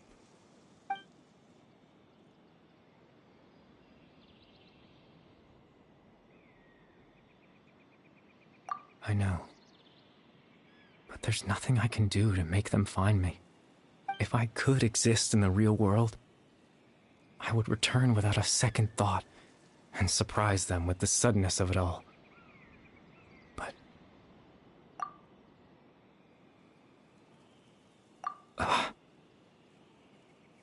I know.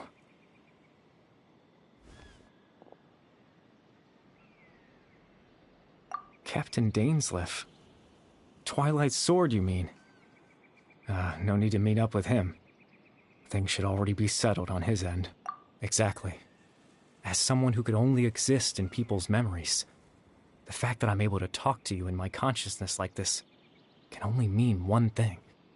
The loom of fate has already been completed.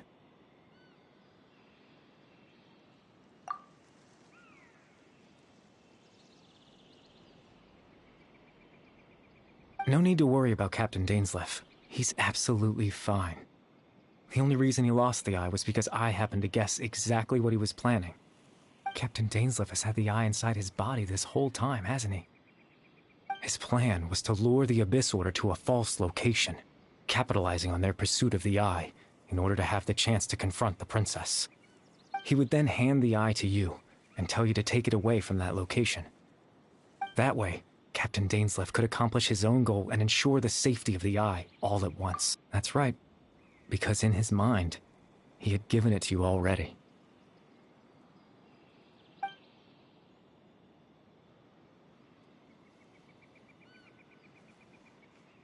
Before you two entered that false location. Traveler, wait.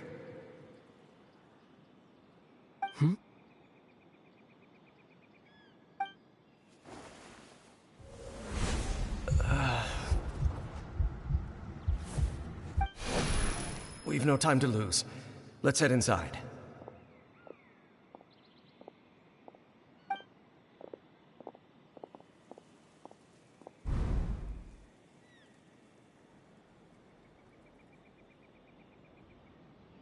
That was when I implanted the memory of him handing you the eye. Given the tense situation at that time, Captain Dainsleif failed to notice anything out of the ordinary, and took that memory to be real. I'm sorry, Traveler, but I needed the Loom of Fate to be completed. And to do that, we had to retrieve the eye.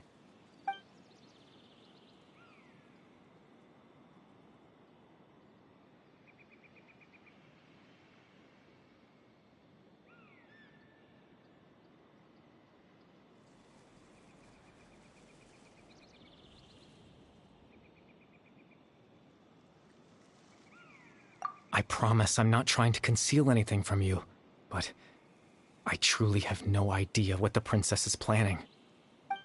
Tevat's ley line system is deeply entrenched in the planet. Creating new ley lines can neither replace nor extend the ones that already exist. In the face of everything they could be planning, I fear I'm too insignificant to even get a glimpse of the bigger picture.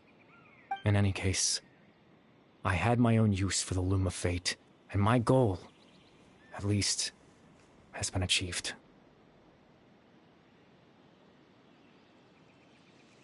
You remember my father, don't you? Clotar Alberic. I believe you saw him in your sibling's memory.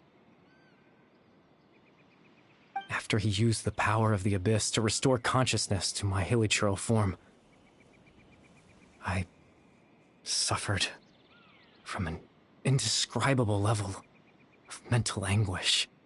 To comfort me, my father told me a story, that this was a fairy tale world where I had to take on the form of a little monster. That story managed to dispel my fears, even if just for a moment.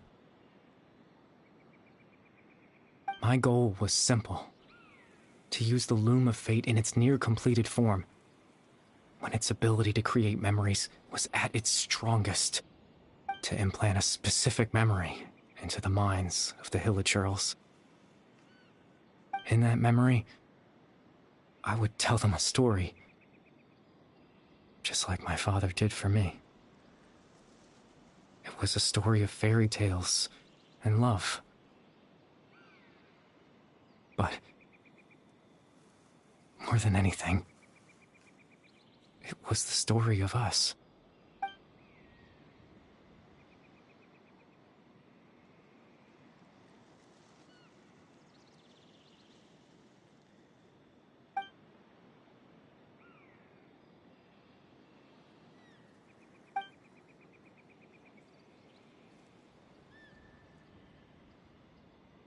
I can't change the world. Not when I lost the very right to exist within it. Implanting those memories, that was the most worthwhile thing I could offer. All that's left of my existence is a wisp of residual consciousness tied to the Loom of Fate. In truth, that trace of my consciousness should have dissipated long ago. My goal was the one thing that allowed me to hold on all this time. But now, the bedtime story is finished. And it's finally time to rest.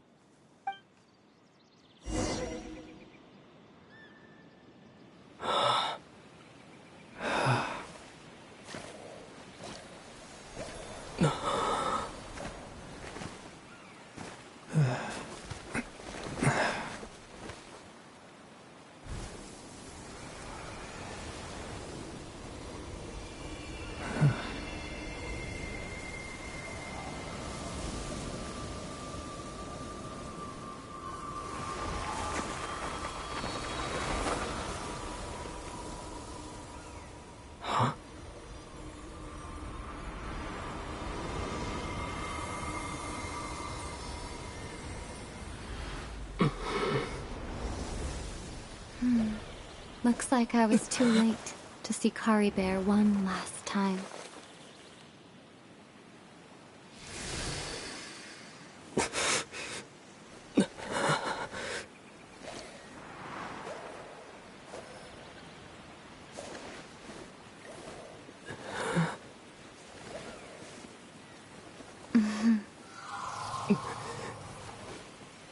Karibear's consciousness is gone, and this space will soon disappear along with it. Neither of us belongs here. That's why we're not tangible. Were that not the case, I'd love to hug you too.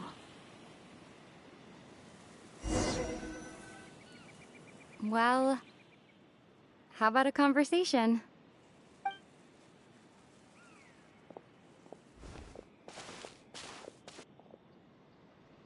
The chance to just stop and talk like this is certainly not easy to come by.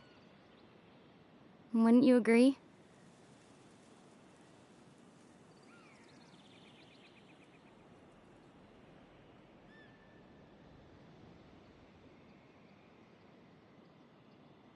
That battle earlier was tough. The one against Dane, I mean. I didn't expect that after everything, he would still hesitate to raise his sword against me. Were it not for that, perhaps I'd still be no match for the Twilight Sword. Even after 500 years. The loom of fate, huh? I still haven't found a way to utilize it to its full potential. But there's still time before the heavenly principles awaken.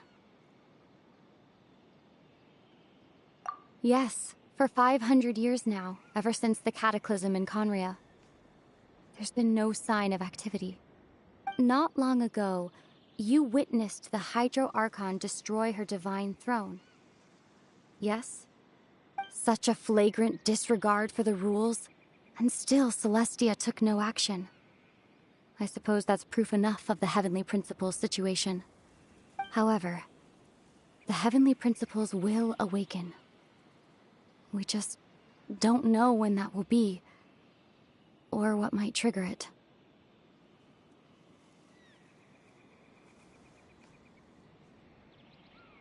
You could say that. Just look at Karibear. He was so pure and single-minded. The space we now find ourselves is a perfect representation of who he was. Quiet and peaceful. Even as a hilly churl, seeing the terrible sight within the mirror wasn't enough to taint his spirit. He brought comfort to the people of this world, even though he was denied the very right to be a part of it. So ask yourself this. Who was it that deprived him of that right to exist? Of course, that's only one example. My feelings about the Heavenly Principles are too complicated to explain in just a few words.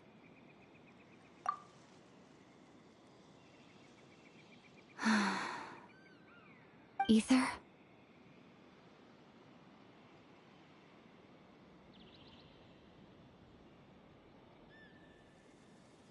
You're the only one in this world who calls me that. There's so much I wanted to ask you, but for some reason, I'm not interested in asking those questions right now. There's just one thing I have to ask. One thing I could never understand. Why? Why can't we continue our journey together?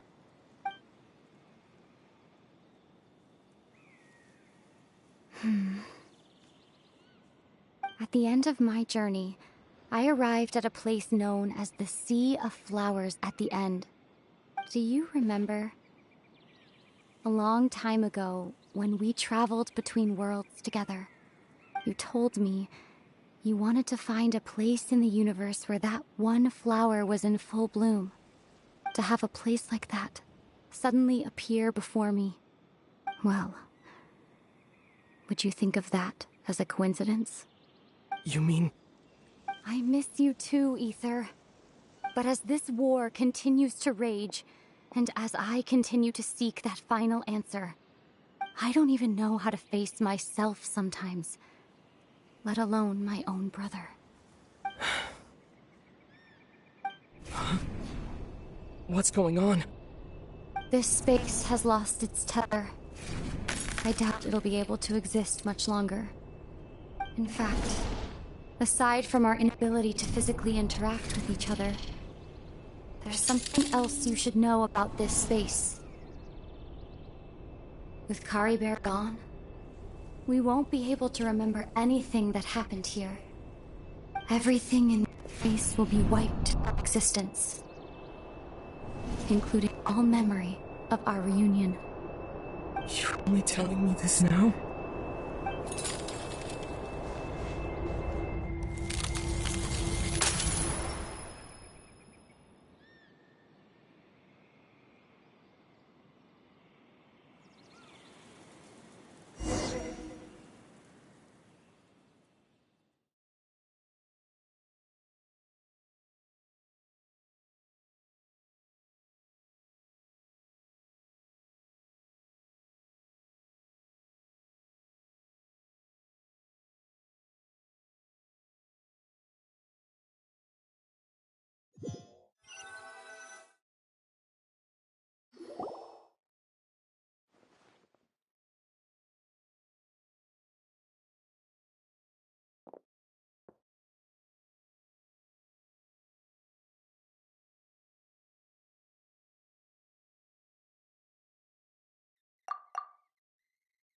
Oh, Paimon woke up a little earlier than you, so Paimon will fill you in. The villagers said that they saw us sleeping near the village yesterday. They couldn't wake us up no matter how hard they tried, so they decided to just bring us back here. Oh, and Dane came by just now. It looked like he was injured. He didn't say anything, though. Just made sure that you were all right and left. Kinda seemed like he had a lot on his mind, but that's Dane for ya.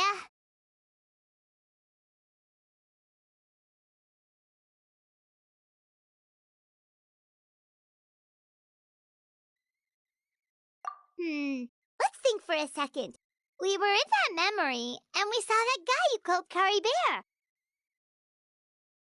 He was the missing villager that we've been trying to find, right? And after that, Paimon doesn't remember what happened.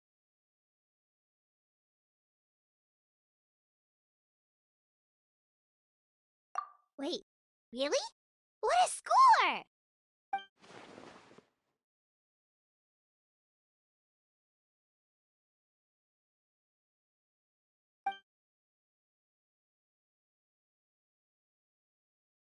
Well, what happened after that?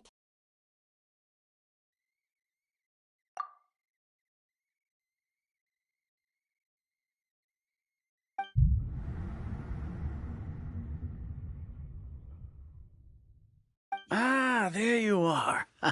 Sleep well? Bayram, you sure seem happy. Did something good happen? Something good? Huh. Wasn't anything good or bad, I'd say. It's just that, well, the village organized another search party yesterday. It didn't feel right to leave all the searching to the adventurers. So there we were, searching away, when suddenly this one guy said it all came back to him. According to him, one day around dusk he was passing by this one tree outside the village, and he saw our missing villager. There he was, sleeping under that tree all by himself. His parents came a little later to wake him up, and they all left together. They looked like quite a happy family, apparently. And after that, well, we all started to feel like that really is what happened. Kind of strange that we forgot all about it for so long.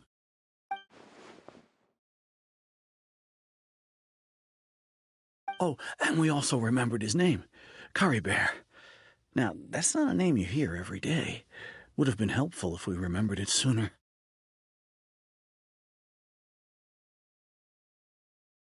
Well, I hope he's happy wherever he is, and we're all relieved now that we know what happened. Seems like everyone thinks Kari Bear left the village. That's probably for the best. At least they have some sort of explanation now.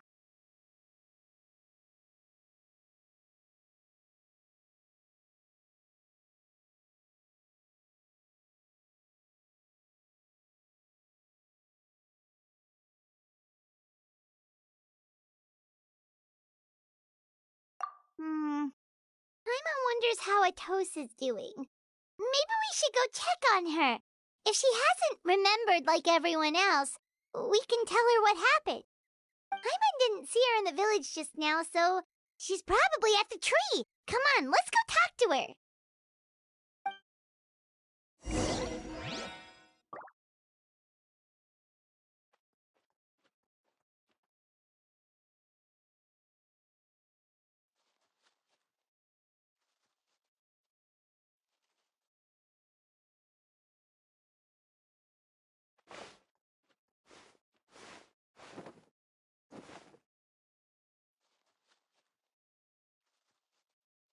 This is such a great place for a vacation.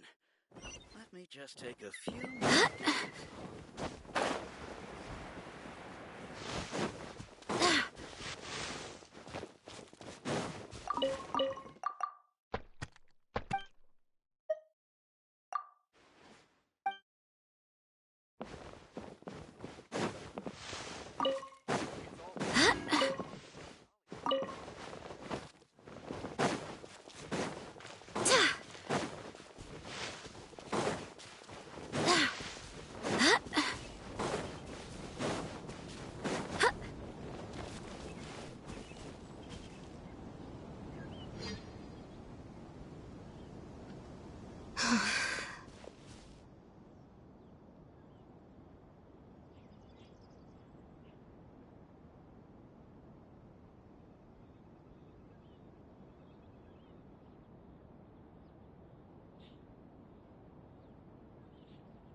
Hey, Atosa, how's it going?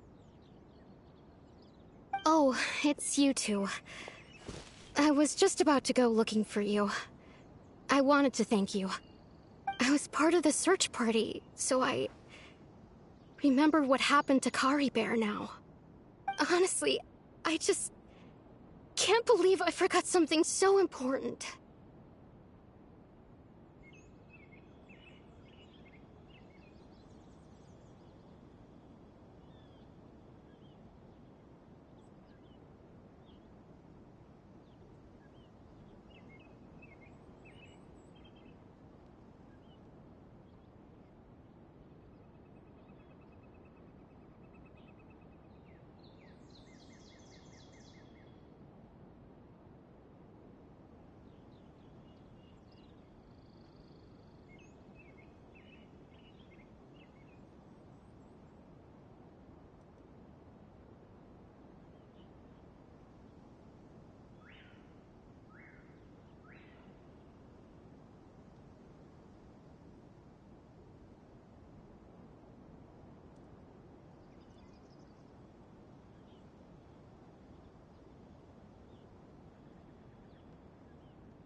He always seemed to appear out of nowhere, and now he left just as quickly. If Kari Bear wants me to forget about the time we spent together, then I'm willing to try. I relied on him for a lot of things, but I'm sure with enough time, even the deepest of attachments can fade.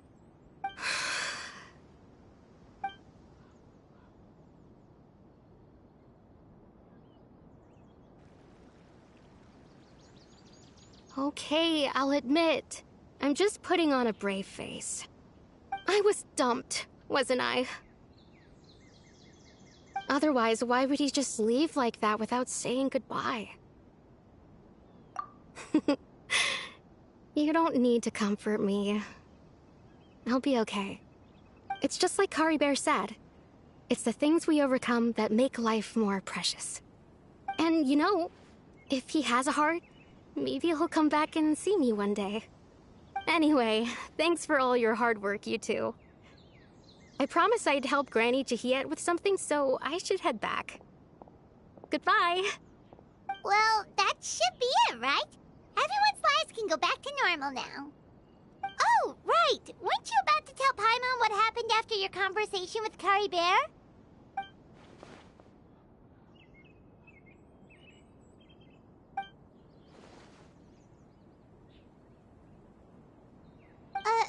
A picture? Where'd that come from? Let Paimon see.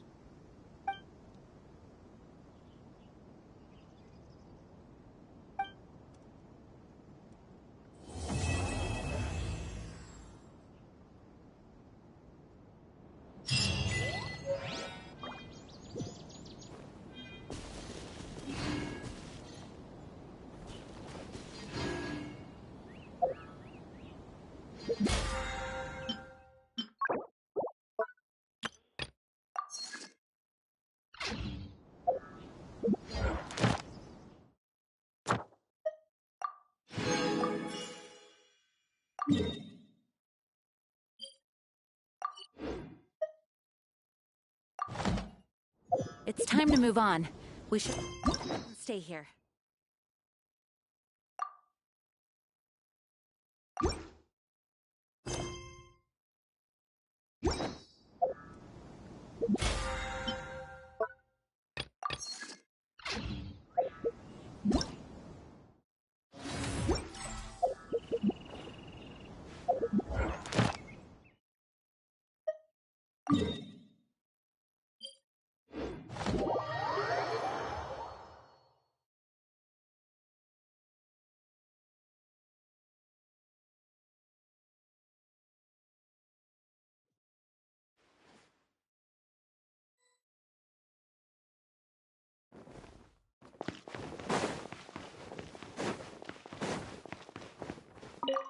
Ad Astra Abyssosk. Welcome to the Adventurers Guild. Thank you for completing today's commission.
For all this time living in the city, I still miss life at sea.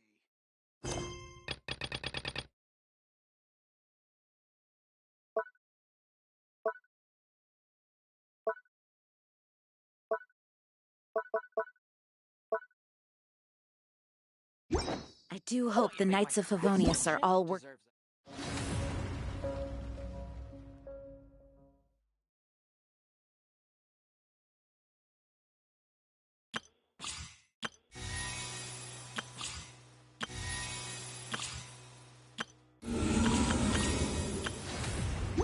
Hard. Come on. It's an easy job, isn't it? It's called being a